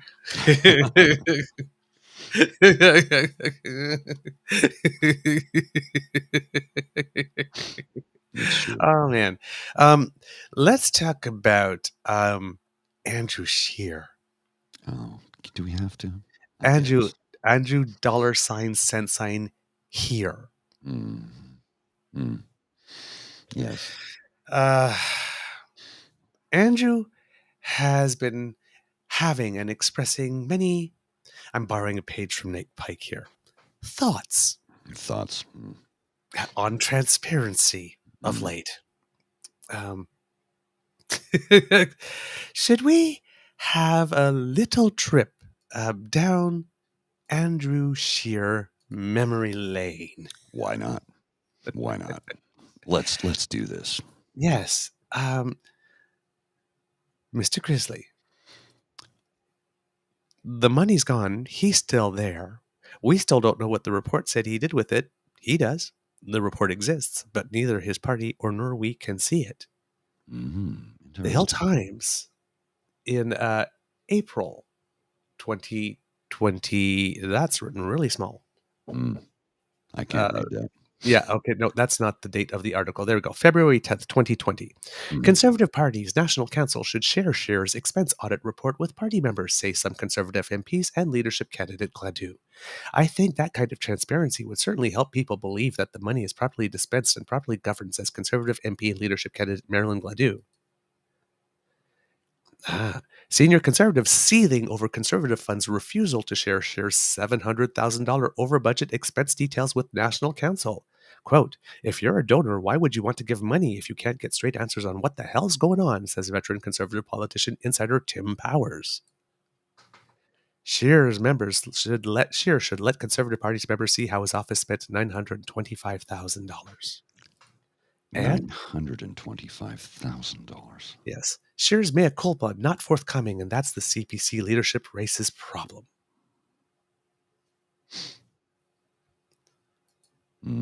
Yes. Andy wants transparency. But not for him. Not for me. No, don't look at me. Don't Yes. Not over here. Look over there. Not over here. Don't look here. Don't look here. Not here. Over there. And Mr. Grizzly, let's again, here are some of Andrew's thoughts. Look how allergic the CBC is to transparency. The simple fact that Twitter informed its users that the CBC is government funded has sent them running away. Why is it a problem to disclose where the CBC gets its money from? And please be distracted by my dimples. Well, and let's not forget, we already know this. Dude. It's not a secret. You lost the election because you wouldn't be transparent about anything. We didn't know you had dual citizenship. We didn't know anything. Your resume seemed to be wrong. You wouldn't even come out and say, even though we all know it, but you wouldn't say in words that you actually are anti-abortion and anti-same-sex marriage. You would reveal nothing about yourself at all. You're going to talk to us about transparency? You. Mm-hmm. Is this the price you're paying to keep that report and how you handled that $700,000 hidden? Is this why you don't care what you look like when you're making these statements? The only reason you're still there, honey, is because you have the same problem as PP has. You're a career politician who's done nothing with her life before, has no other skills. You didn't even pass your insurance broker class. You don't even have that to go back to, that thing you put on your resume. You don't even have that to go back to because it wasn't there. You were George Santos before there was George frickin' Santos, dude. You're going to talk to us about transparency? Yeah. Yeah.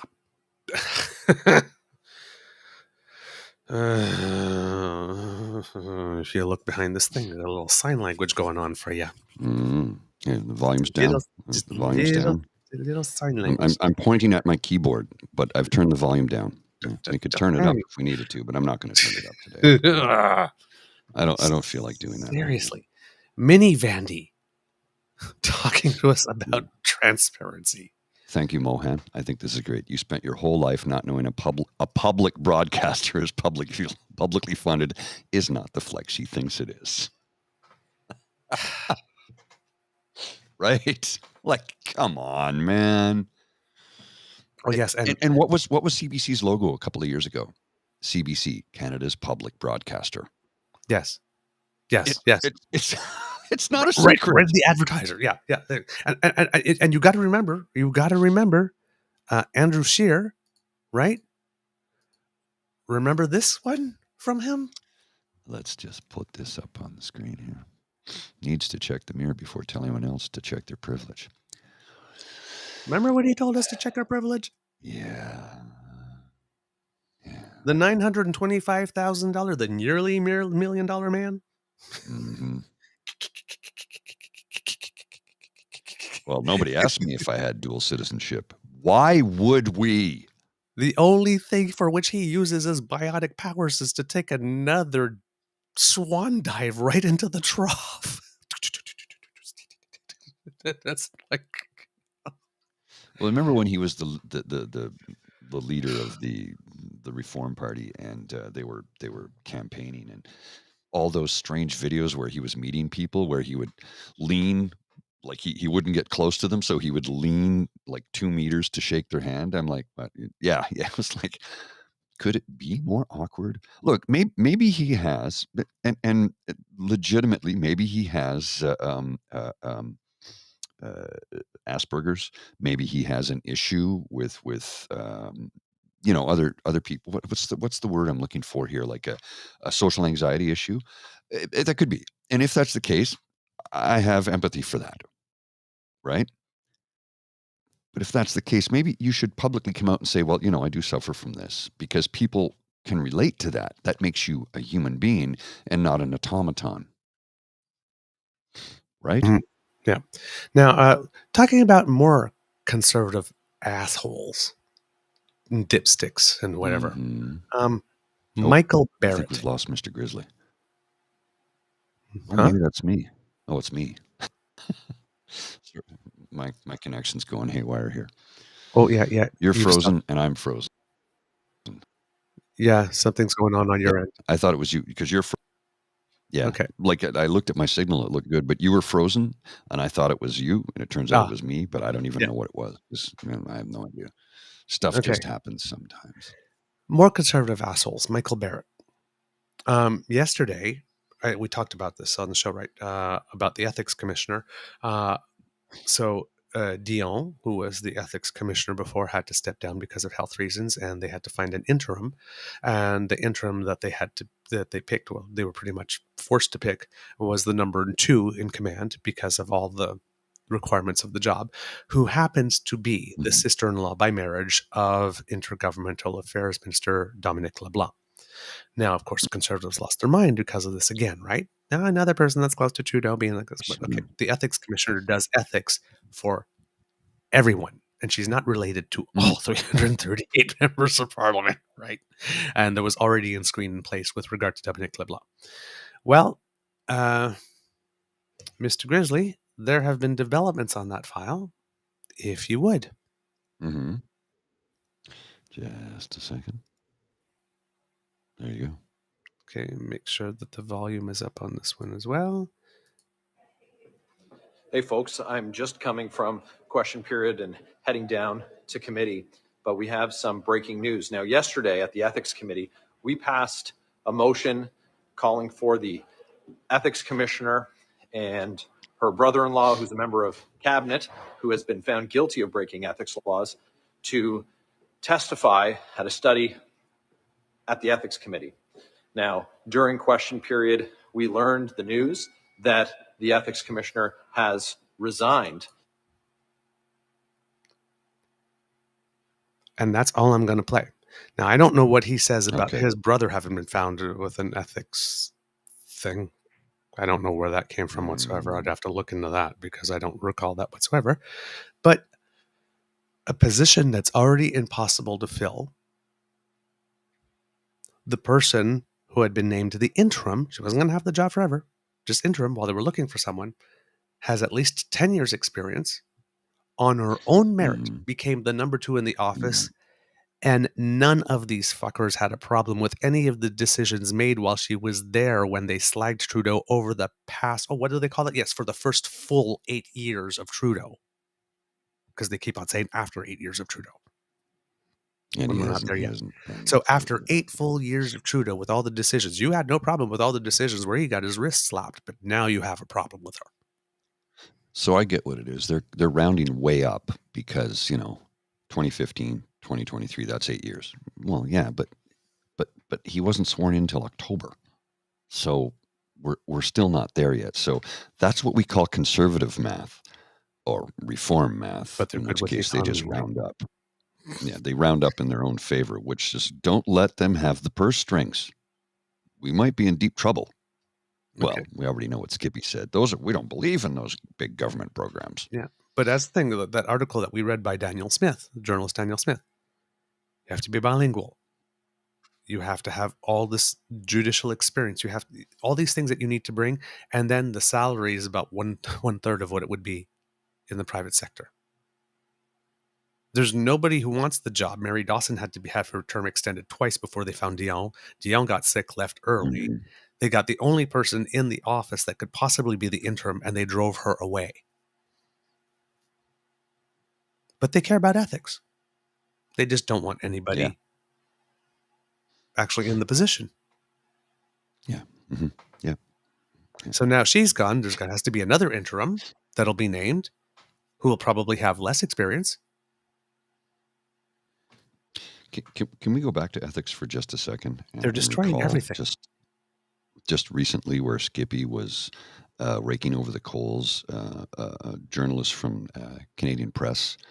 You work for CP and you feed the CBC and you should check with your ethics to make sure you're not in violation. There's no ethics for that. There's no ethics commissioner for that. It doesn't exist. It's not a position. It's not a thing. But Skippy needs to try and score his nanosecond point to make himself look good. Yeah. It's just. And now I have now those moments are all frustrating, right? Terribly frustrating. Well, I have a beautiful moment now for you kids that you will really like. Okay. Lay it on me, bro. All right. Now, this is Mark Holland. He's the guy that conservatives have been making a lot of hay on, his back on.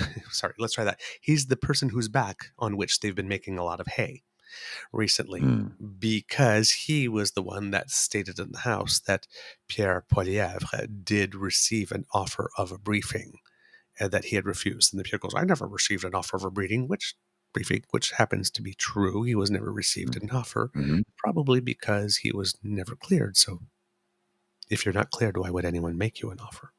So, but they've been literally saying, oh, well, he lied about this. Oh, he's lied about everything. Blah, blah, blah, blah, blah. Well, you know what happens when you give someone motivation? Let's take a look at what motivation can do, Mr. Grizzly. Oh, this is going to be fun. I'm going to enjoy this immensely, aren't I? Yes, you are. This one's the present. You went through all the tough stuff. I gave you the good stuff with Randy Brosno, then I went through all the annoying Andrew, and then I showed you Michael, whatever his face is. Here's the payoff. Here's the payoff, right?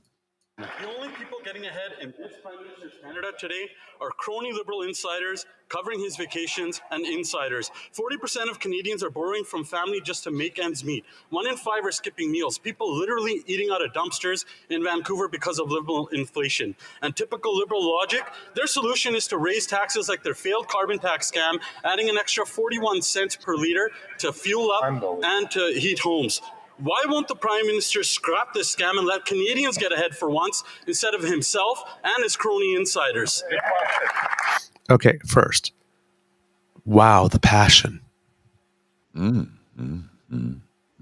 He really, really cares about those people in Vancouver eating out of dumpsters, does he?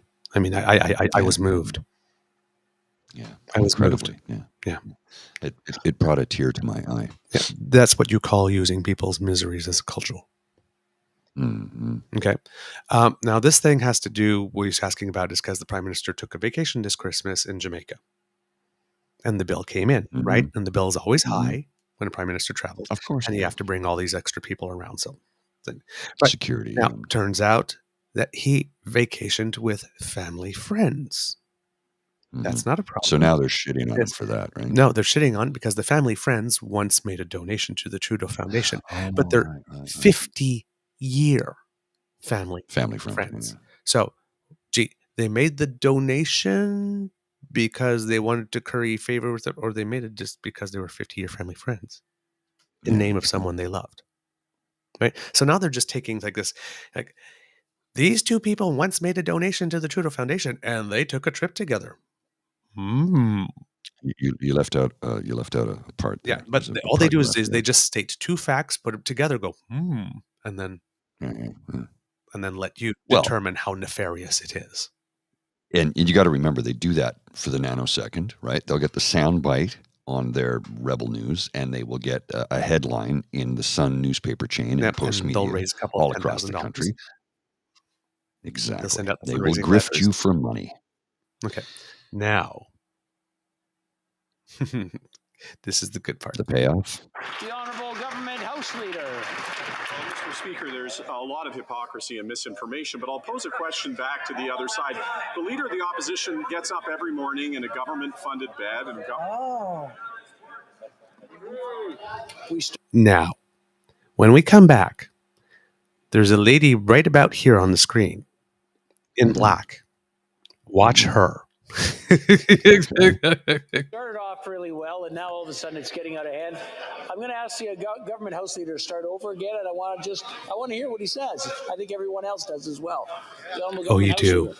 Mr. Speaker, the Leader of the Opposition gets up in a government-funded bed in a government-funded house. He enters a government-funded car where he's driven by a government-funded driver, where he goes to a government-funded office with government-funded staff. And I wonder when he gets on his government-funded phone and talks to big tech giants from other countries about how they can destroy the CBC and other public broadcasting. I wonder when he talks to them about his Twitter account, what percentage of public funded, given that he's worked his entire life for the federal paycheck? What is it, 99.8%? Is it 99.9%, Mr. Speaker? Yeah. I love the lady in the black in the back of the corner, right? She's like, because in the first clip, when he's talking about it, she's just like clicking stuff like this, and the speaker intervenes, and then she said, wait a minute, he said government front? I should maybe listen to this. And then you see her, like, her smile keeps on getting bigger and bigger and bigger, then she gets up. She makes that whole thing. She's brilliant. Well, did you notice that, okay, my crush was over his left shoulder? Did you notice my crush over his left shoulder? Miss Anand? Miss Marcy Ian. Oh, yes, Marcy Ian. Yes. I've been crushing on Marcy since the first time I saw her on television. I still am. I love her. And so during Black History Month, because I work on a number of employee resource groups where I work, and they were trying to get her as a guest speaker, but they couldn't make it happen. And they mentioned that to me, and I'm like, they said, yeah, we're hoping we can get Minister Ian. And I go, Marcy Ian? They go, yeah. I go, oh, I have to take part in that. They're like, well, you're the tech guy. You'll be here. Don't worry. I go, okay, but I want to be in, like, where is she coming into the building, or is she just going to do a remote? It'll just be remote. I'm like, oh. They're like, do you? I go, I've had a thing for Marcy for decades. They're like, and they're all like, well, Paul, you like the black ladies. I go, I just love beautiful women, beautiful, intelligent, articulate women. I have a thing. It's a weakness. I'm not going to lie. It's a good weakness to have. I think beautiful, so. Intelligent, and articulate. Yeah. Yeah, I do, Jen. I love Marcy Ian. I have for a long time. I fully admit it. I got no problem with that. Why would I have an issue with that? She's a beautiful, intelligent, articulate woman. What's not to love about that? Mm-hmm. Mm-hmm. And she works for her community. Yep. Your picture's a little fuzzy. Gave up for your processor. Yeah, my processor's going haywire right now. I don't know why. I don't know what's doing it in the background. So let me shut some stuff down here and see if I can improve upon that. So what it is, Mr. Grizzly, I got inspired for another song yesterday. I don't know what's happening Oh, to me did you? lately, but songs just keep on coming into me when I heard that. Remember that German band Nena? Yeah. 99 Red 99 Balloons? Luftballons. Yeah. Mhm. 99.9% funded by the government. We're the ones who pay his rent. Greasy Weiner can get banned. Daddy Lonnie, please help me to defund the CBC. Wanna be the president of Canada. 99.9%.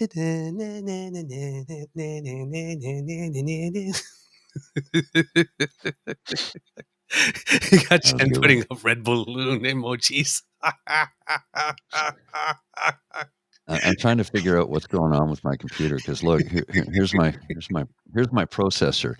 This is Generate is the browser, and here's why I use it. It uses a lot less resources than anything else, but I don't know why my CPU is running so hot.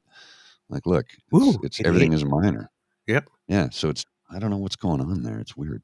I do have another screen I want to share with you though. Give me a second here. Whoops, I didn't mean to do that. I hit the wrong button. I want to share another screen here. Oh, wait, just give me a second here. I got too much on the go and I get a little confused sometimes because I'm kind of simple and feeble. But and it's okay old because you're pretty. sometimes. Well, I'll be prettier once I get rid of this facial hair. But thank you. But I thought I'd go with the weather cam this morning. There's you can see it's weathering outside. The weather outside is weather. It's a Weather lovely day outside. in Canada's capital. Oh, And the as I weather go, outside is weather. And I do as I not know go, weather. the weather, my God, man, it's everywhere. And you can see that little flag flapping. It's a little windy. That is the flag of Ukraine. That's the Ukrainian ambassador's residence right there. Oh, there you go. Yeah. Ah. So, yeah. The weather outside is weather. And That was do not know weather. Paul. Oh, I can see his face. I can't think of his surname right now. And he did that in some. What movie was that he sang that in? He was like, the weather. Oh, the weather outside is weather. I don't Can't. think I've Paul ever seen that movie. Ant-Man. Oh, What's Paul his Rudd. surname? Paul Rudd. Thank you. I wanted to say Paul Schrader, not the same guy. No. Paul Rudd. Yeah. And I can't remember what movie it was. The weather. Oh yeah, the weather. Well, the weather outside is weather. Anyway. I get confused sometimes. No.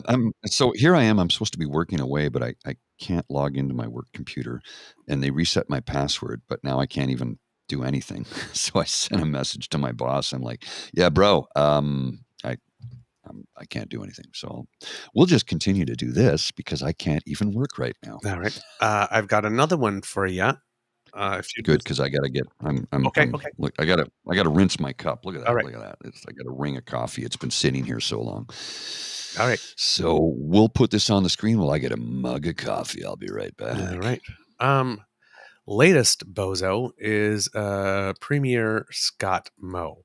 I'm going to blow that up for you a little bit here so that you can watch that. There we go. Now, I'm not going to play the clip of Stephen Guilbeault because, well, he's a terrible communicator, and I'm just not going to subject you to that. Sorry. I can't even stand listening to him myself. I am sorry. I'm sure, like I said, he's very knowledgeable and cares about the subject, but yeah, I can't. He's painful to listen to. So he says, great discussion at Net Zero Leadership Summit on the urgent need for ambitious climate action in Canada. We must stay on track for our pollution reduction targets for 2030 and beyond to ensure a strong and sustainable future. And while in that clip, he's talking about the social cost of carbon or social cost on carbon. And Scott Moe, because he's probably been dropped several times on his head, and I don't know, maybe all those DWIs he had, maybe had some other accidents in it where he concussed himself. But he apparently does not know what social cost on carbon is. He is now saying, so he goes, what does Minister Guilbeault mean by social cost on carbon? He is now saying the social cost on carbon, his term, is now $247 a ton, 5 times higher than they previously thought, and that this is a, quote, new tool the federal government is going to use. Is this just not a 5 times higher carbon tax?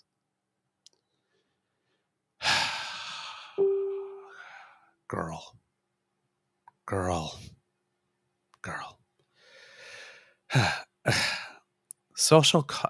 If you're the premier,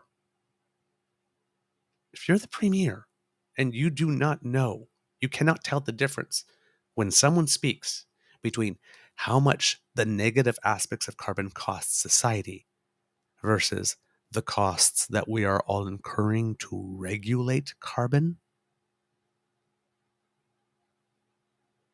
Not at all the same thing. Nowhere near the same thing. Social cost on carbon is the cost of doing nothing, not the cost we pay to try to do freaking something. How is this guy premier?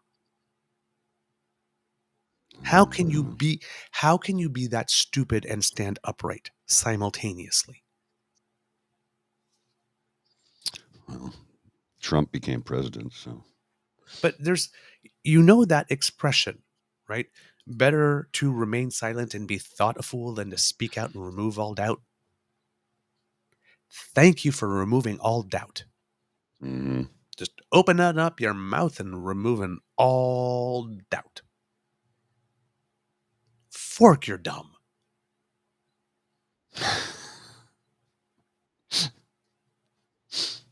You, Scott Moe, are dumb. And if you aren't naturally dumb, then you're dumb for pay, which is worse. Yeah. Seriously, dude. Yeah. Trying to spin social cost on carbon as a 5 times increase on carbon. What the is wrong with you? Mm-hmm. You're too dumb to tweet. Delete your account. Just you're too dumb to tweet. Unbelievable. I would say it's the liquor.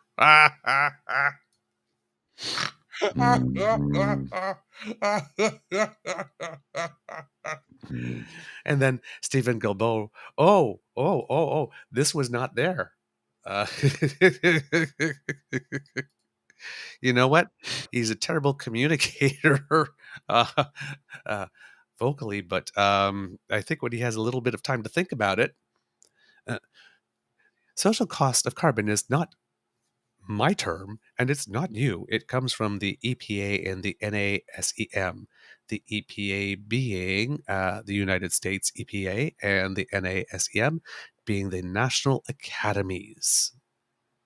I'm guessing National Academies of Science, Engineering, and Medicine. It's simple. Pollution costs us all, and we should understand those costs to help us make smart policy choices. The price on pollution and the direct rebates to Canadians remain the same. Let me explain it to you like you're 3.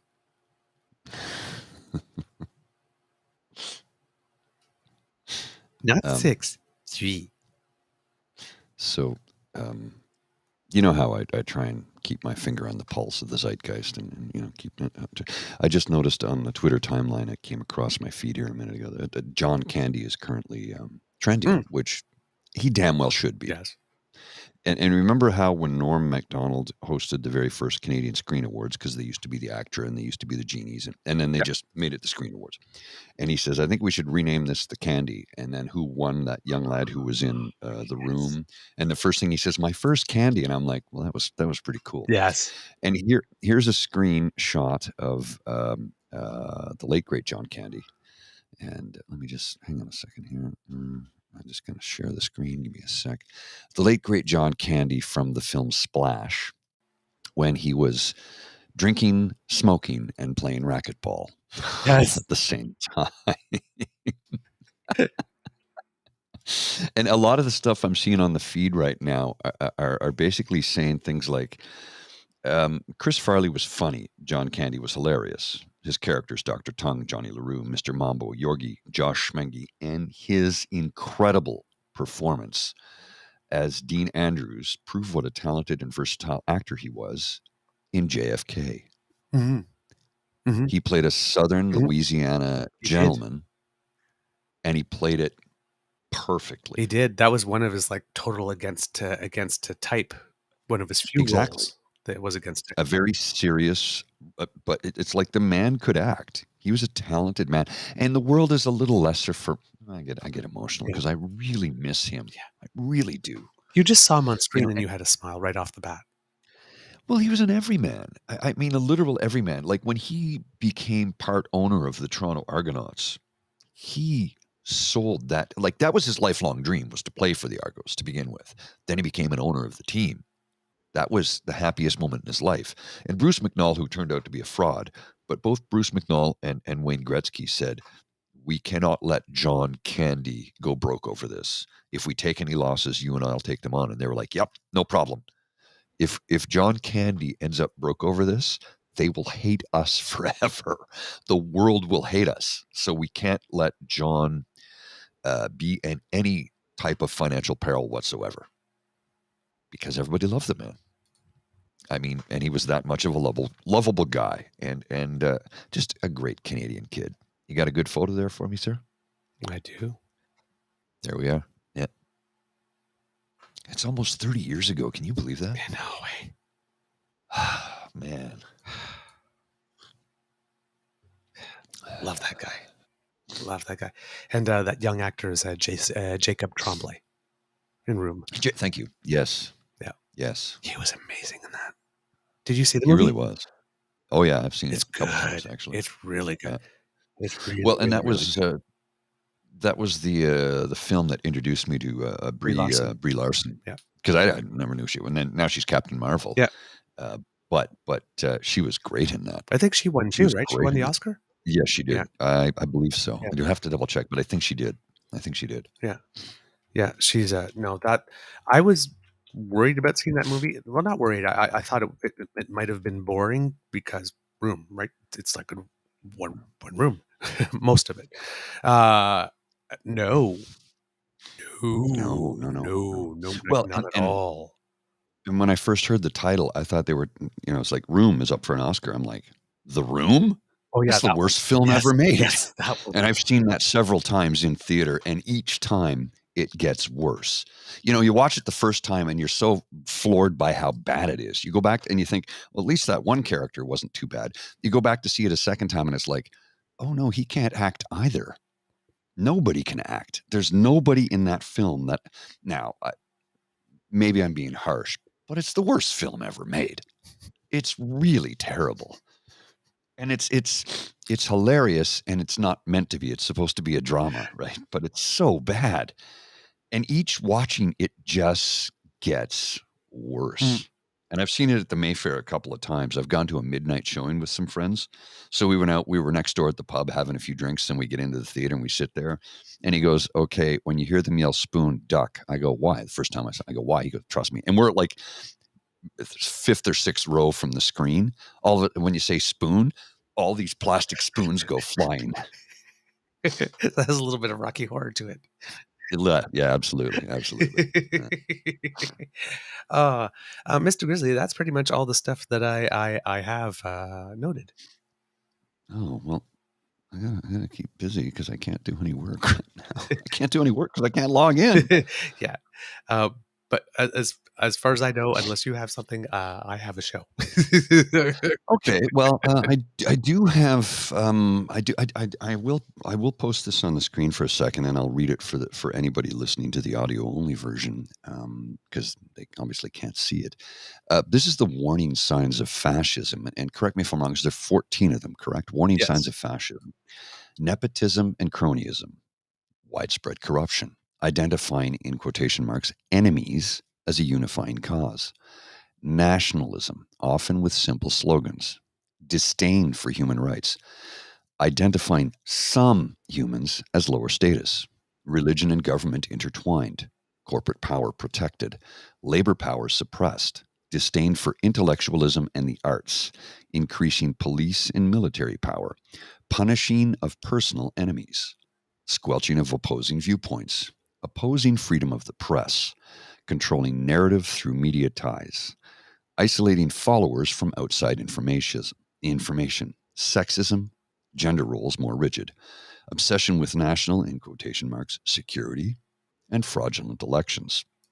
Now, that was inspired by Lawrence Britt's 2003 article, Fascism, Anyone? How many of those points are we living in right now? I mean, south of the 49th, I think they're hitting on every single one of them. Yep. and you know, Skippy the Wonder Pigeons party is trying to bring all of them in here, and well, how many cylinders is he firing on with that one? All of them for this. All 14, I would There's say. 19 there. Is there Yeah, 19? that's 19 warning Wow. signs. Yeah. So yeah, it's a different, it comes from a different place list. than the ones I use. Yeah, but it's still similar, right. Yeah. The ones I always refer to is this one here, Mr. Grizzly. Let's put it up. Happy to. Philosopher Umberto Eco, who wrote Foucault's Pendulum and the Name of the Rose. Is that what he looks like? I've never seen his picture before. Yeah. I knew his name. I knew his writings. I never knew what he looked like. Yeah. So he's got his 14. He has a little bit of a description with them, but the cult of tradition. Right. So the rejection of modernism, the cult of action for action's sake. Disagreement is treason. Fear of difference. Appeal to social frustration. The obsession with a plot. The enemy is both strong and weak. That's one they use that one a lot on Prime Minister Trudeau, right? Oh, Single-handedly controls the price of oil. Too dumb to show up with a debate to remember to put his pants on. Right? Like this. Yeah. But single-handedly is destroying the world's economy. Too dumb to work a toaster. Right. Pacifism is trafficking with the enemy. Contempt for the weak. Everyone is educated to become a hero. Machismo and weaponry. Selective populism. And your fascism speaks newspeak. So all the Nazi or fascist school books make use of an impoverished vocabulary and an elementary syntax in order to limit the instruments for complex and critical reasoning. That's what your fascism speaks newspeak. You are. So and then of course, you know, there's always a little example on that one, but I'll include that one here in the chat for you. There you go, Mr. Grizzly. If you can put that in the chat for the kits, that's the link to them. It's a really, really, really good read, and that's the one. Those are the ones to which I refer to when I talk about the 14 characteristics of fascism, just so the kids know. There you go on that one. Do we have a show, Mr. Grizzly? We do, sir. I think for the most part, I am struggling right now with work because I can't log in. I think I'm going to have to. I think I'm going to have to bathe, put on some clothing because I'm in pajamas right now, as you can tell, and go into the office to get my computer fixed so I can actually, you know, do my job because nobody seems to be coming to my aid today. Oh no, you're like Princess Peach. Well, I mean, I could say, well, I couldn't log in, so I couldn't do my work, and they'd be like, "Hey, dum-dum, you're a 10-minute walk." Yeah, that's true. Yeah, I suppose. Yeah. I don't have a legitimate excuse to not go to the office, so I'm going to have to. Nobody's been able to help me, so I'm just going to bathe quickly and head in, so I can, you know, do my job. Right. Do my job. Here's an interesting comment from Ree. If it'll post, I'm trying to. That's not it. What's going on here? I'm trying to post this. Some dude named Anthony Fury. Actually, Anthony Fury is a writer with the Sun Chain. Has been around for, 20, 25 years? Yeah. Is running for Toronto, is talking about ripping up bike lanes. He calls them the radical bike lobby. Did Locke fund his campaign?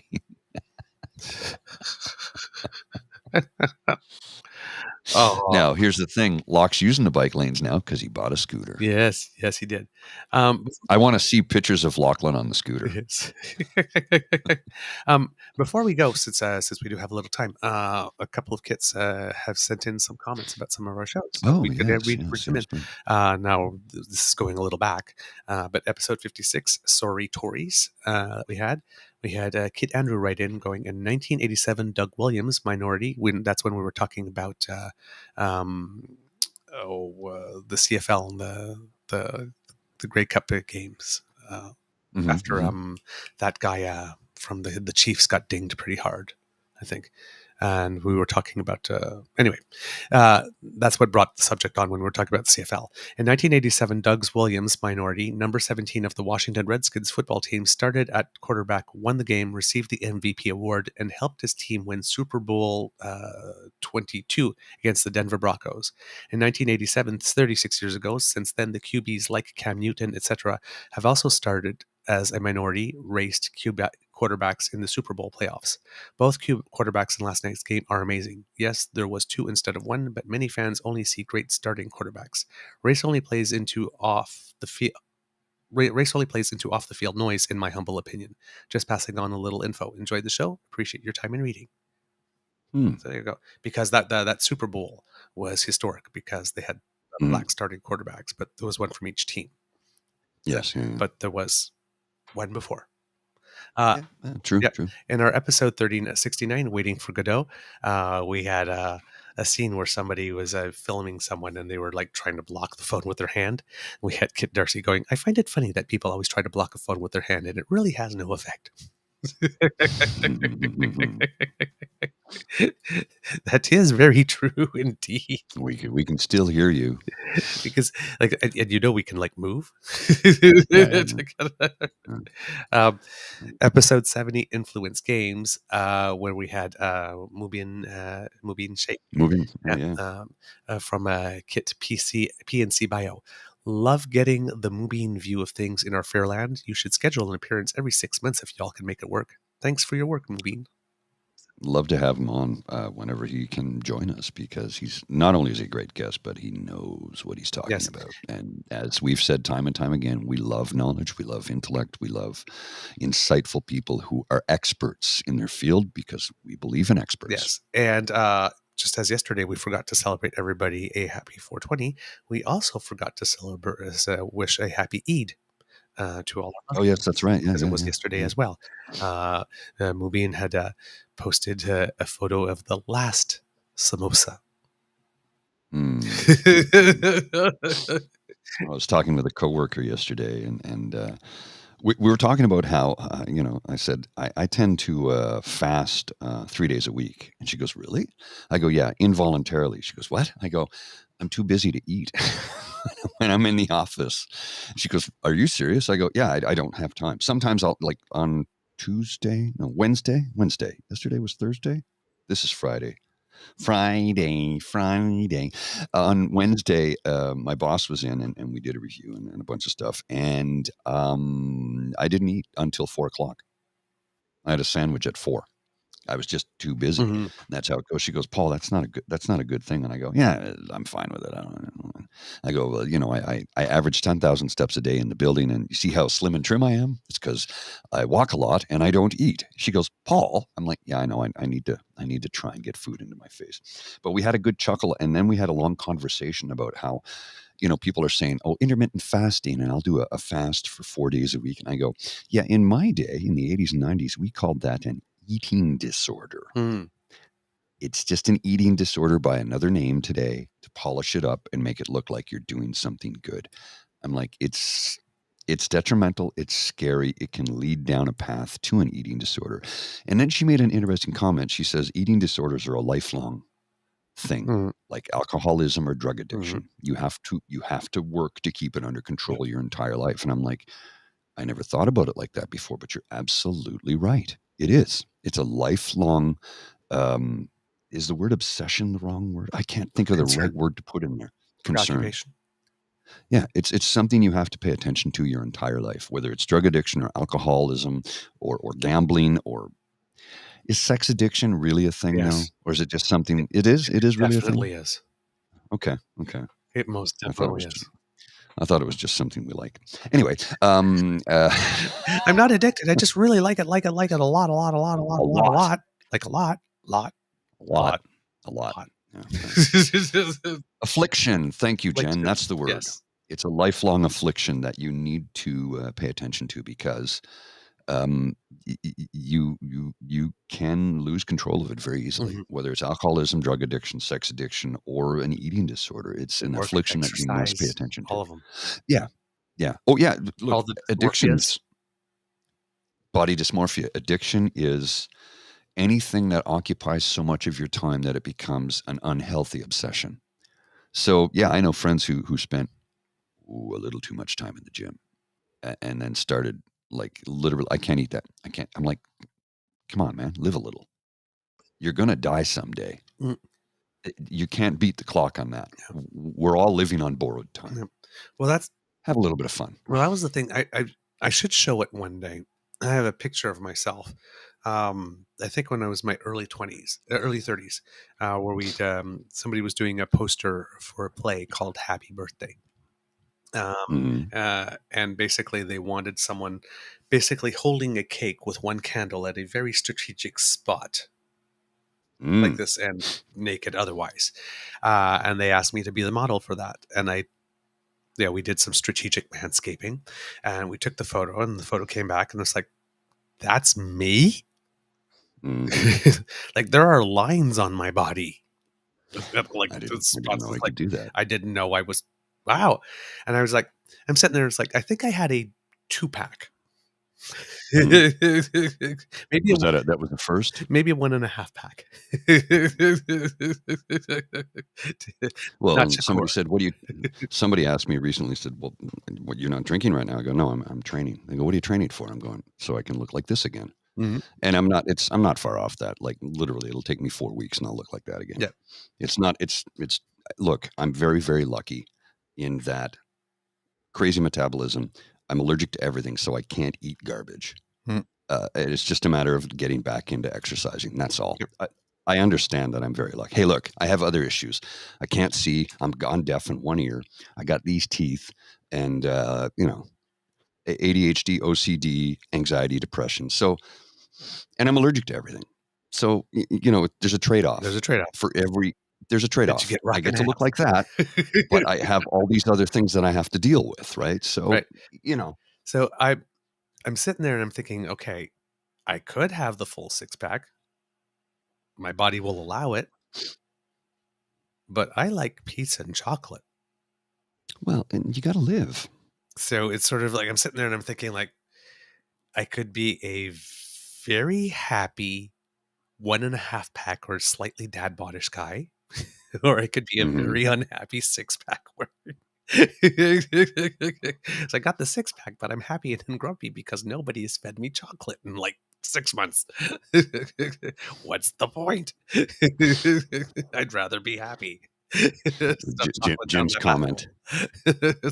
Jim's comment on the screen there. It's called a keg, Doug. Well, my keg is much smaller, I have to say. Thank you very much. And the last comment before we go, also from Darcy for episode 80, PP Tries Policy. I don't know if you know that these people like Freedom Central Canada and the majority of these other grifters are still on the whining machine about people like Maxime Bernier and Mark Friesen that have all these fines for their freedom stance. I am getting really sick of their constant complaining about this, as if the rest of us that do not pay them will be denied a driver's license, car insurance, or whatever else. Just my angry rant for the day. No kidding. Yeah, really. No kidding. So thank you, Kits, for writing in. It's great to have an opportunity to read a few. We appreciate your feedback. Because we do read everything. I do have a 6-pack, Douglas. Yeah, in the fridge. He says, I do have a 6-pack of Bud Light. Do you remember the Bud Light promo from a few years back? It was with the actor Ted I want to say Williams, played Isaac on the Love Boat. He was the bartender Isaac on the Love Boat. Williams. This calls for a Bud Light. Is it Ted Williams? Yeah, it's Williams. Right? Yeah. This calls for Bud Light. Did you know that he's a fitness buff? Like he is in ridiculous shape. Oh, really? I did that. Oh, yeah. A lifelong, not just a fitness, like he's not obsessive about it, but he takes very good care of himself. He has a restrictive diet because he's much like me, allergic to a lot of things. So he decided that, well, if I can't eat garbage, why don't I eat really healthy and exercise more? He is somebody to pay attention to. Like the guy's in crazy good shape.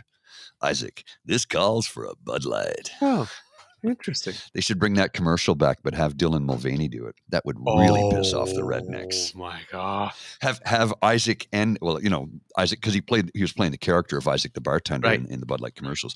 Have him come back, do that with Dylan Mulvaney. There you go, Bud Light. That's free. You don't have to pay me for that one. Just send me some beer, which I'll probably give away because it's not really a beer I'll drink. But you know what? A Bud Light or a Coors Light on the golf course on a blistering hot day is a good beer on a golf course because it's a lighter beer and it's very watery to begin with. And let's face it, when it's 38 degrees on the course, you're drinking more water than beer once you get to a certain age because you want to be able to finish the game and not die. Yeah. It's Ted Lange, sorry, not Ted Williams. Thank you, because Ted Williams was the baseball player. He was the last man to hit over 400. Had a 400 batting average. Ted Lang, thank you. I knew it wasn't Williams. That's why I was confused. Ted Lang, thank you very much. I do appreciate that. They make some good skates too. At least they used to. Oh. Lang skates. Don't you remember Lang? They were the one with the molded boot. Yes, yes. And the foam padding. Yeah. Lang. Yeah. We got a photo of sort of what he looks like today. Bring it up.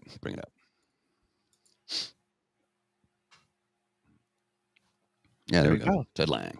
And he's what? He must be almost 80. He must be 80 now, yeah. But yeah, that's what he looks like today. There you go. Yeah. I said physically fit, takes good care of himself, has forever. Absolutely. All right. And that's right. This I like this one here. This is from Ree. The pyramids were built on 2% ale. That's true. There is a documentary. It's kind of a tongue-in-cheek documentary, but it's very literal. They have a little bit of fun with it. It's called How Beer Saved the World. Yes. Have you seen it? No, but I've heard of it.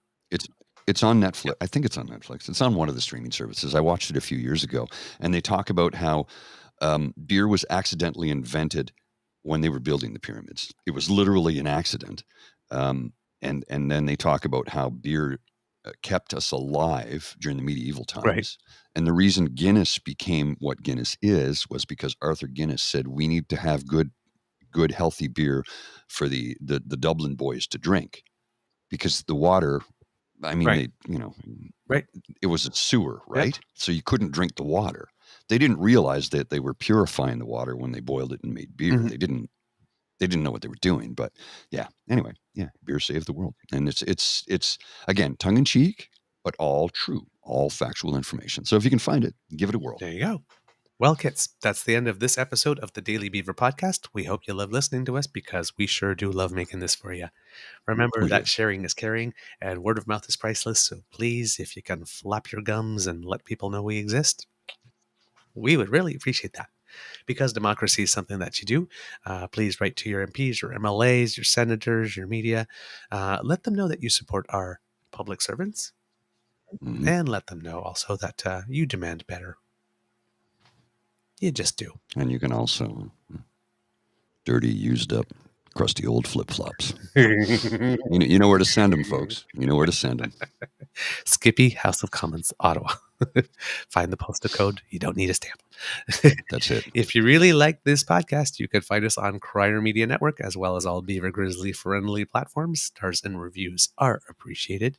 We love to hear from you, so please reach us on our Facebook, True North Eager Beaver, our Twitter feed at True Eager, or by email truenortheagerbeaver@gmail.com.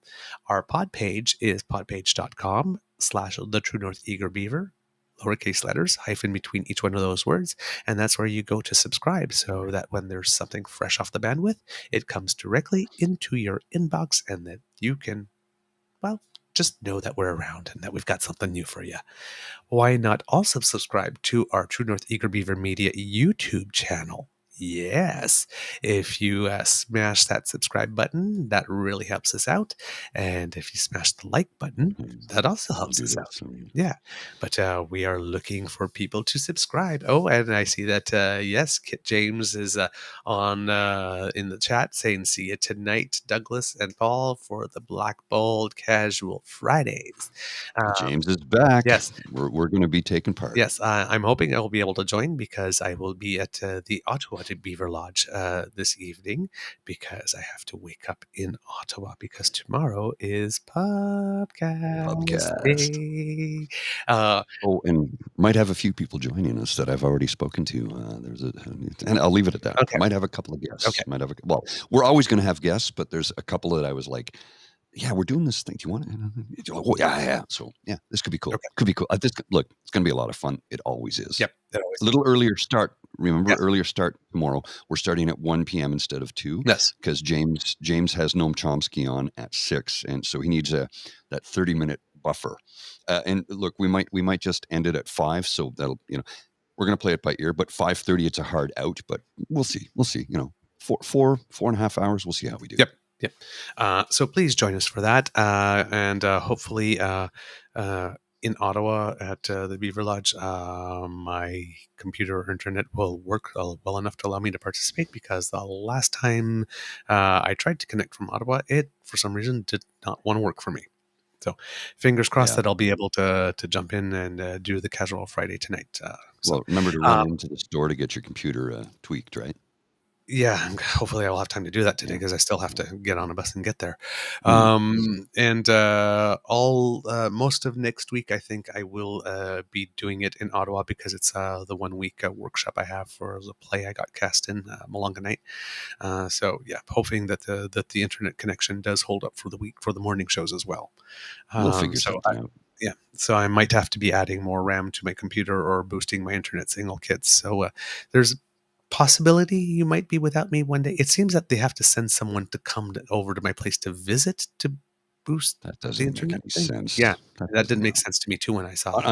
Unless your modem needs to be tweaked. But here's the thing: you lowered your speed for the pandemic, which means your Yes. modem is capable of doing more. So Yes. there's Yeah. that doesn't make sense. Yeah.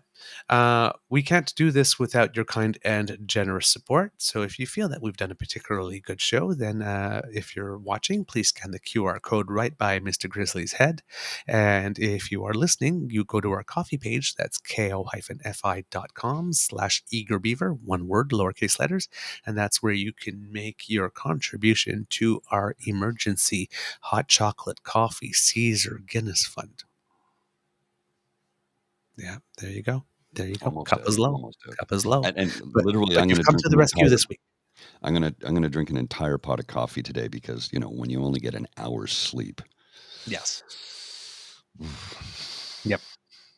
From the Beaver Lodge, this is your Eager Beaver saying, until next time, dear kids, it can be a tough world out there, so please be kind to and gentle with yourself. And yes, as Kit Jim is saying, solidarity with PSAC. Mr. Grizzly, do you have some words of wisdom for us before we go? I know I'm going to get asked this question, and usually I have a nugget or a kernel up here that I can grab from the ether, pull down, put into my brain, and throw it to everybody. But today I find I'm rather bereft of ideology, ideas of things to say.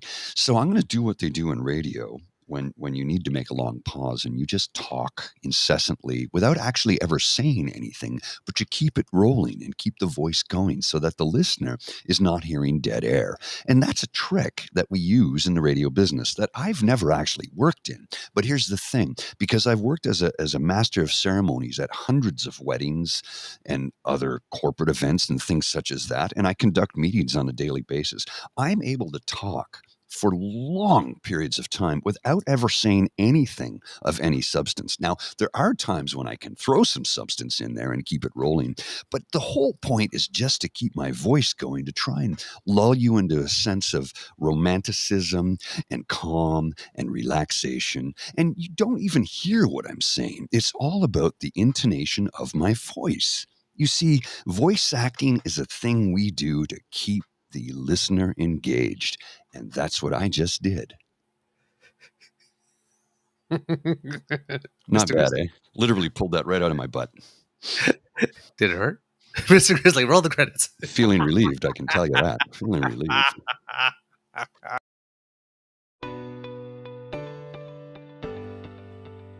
You are listening to a True North Eager Beaver Media Podcast. The True North Eager Beaver podcasts are proudly brought to you by our founding sponsors, the Miss V Mysteries from Corvid Moon Publishing, your source for science fiction, fantasy, and cozy mysteries featuring a broad diversity of characters. CanadianTarot.com, your uniquely Canadian online eclectic tarot community and forum, and The Peppermaster, hot pepper sauces made from fresh farm ingredients to thrill your taste buds and expand your mind.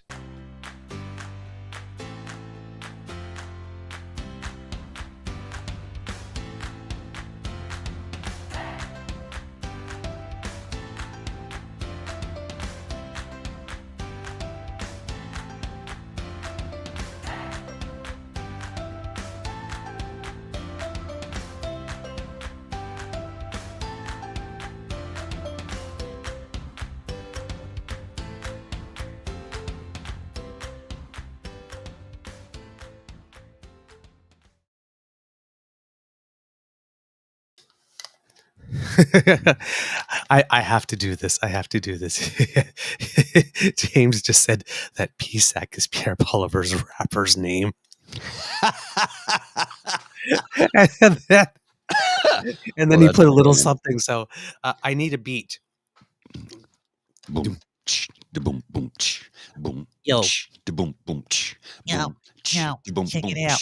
boom, da boom, Check it boom, out now. boom, My da name is boom, boom, PSAC, and boom, I'm here boom, to say boom, I boom, have da no boom, boom, idea why boom, I'm here da boom, today. boom. I can't beatbox, clearly. I cannot beatbox. So we're going to leave you with this, folks, and then we'll be back to say one more little thing. This is important. You need to pay attention to this very important message. This is an important.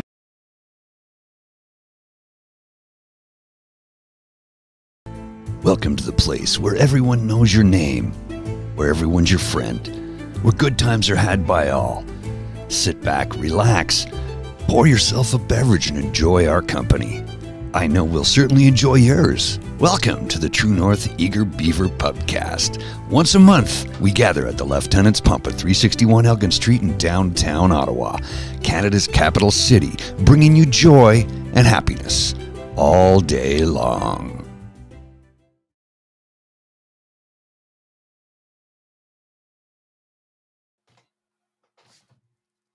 Oh. What are you doing? I saw 50 Cent do it in a video once. Oh, okay. I'll take you to the candy shop. That song is not about candy. It's not about candy. Wow, wow, wow. Have you ever seen the Dan Band?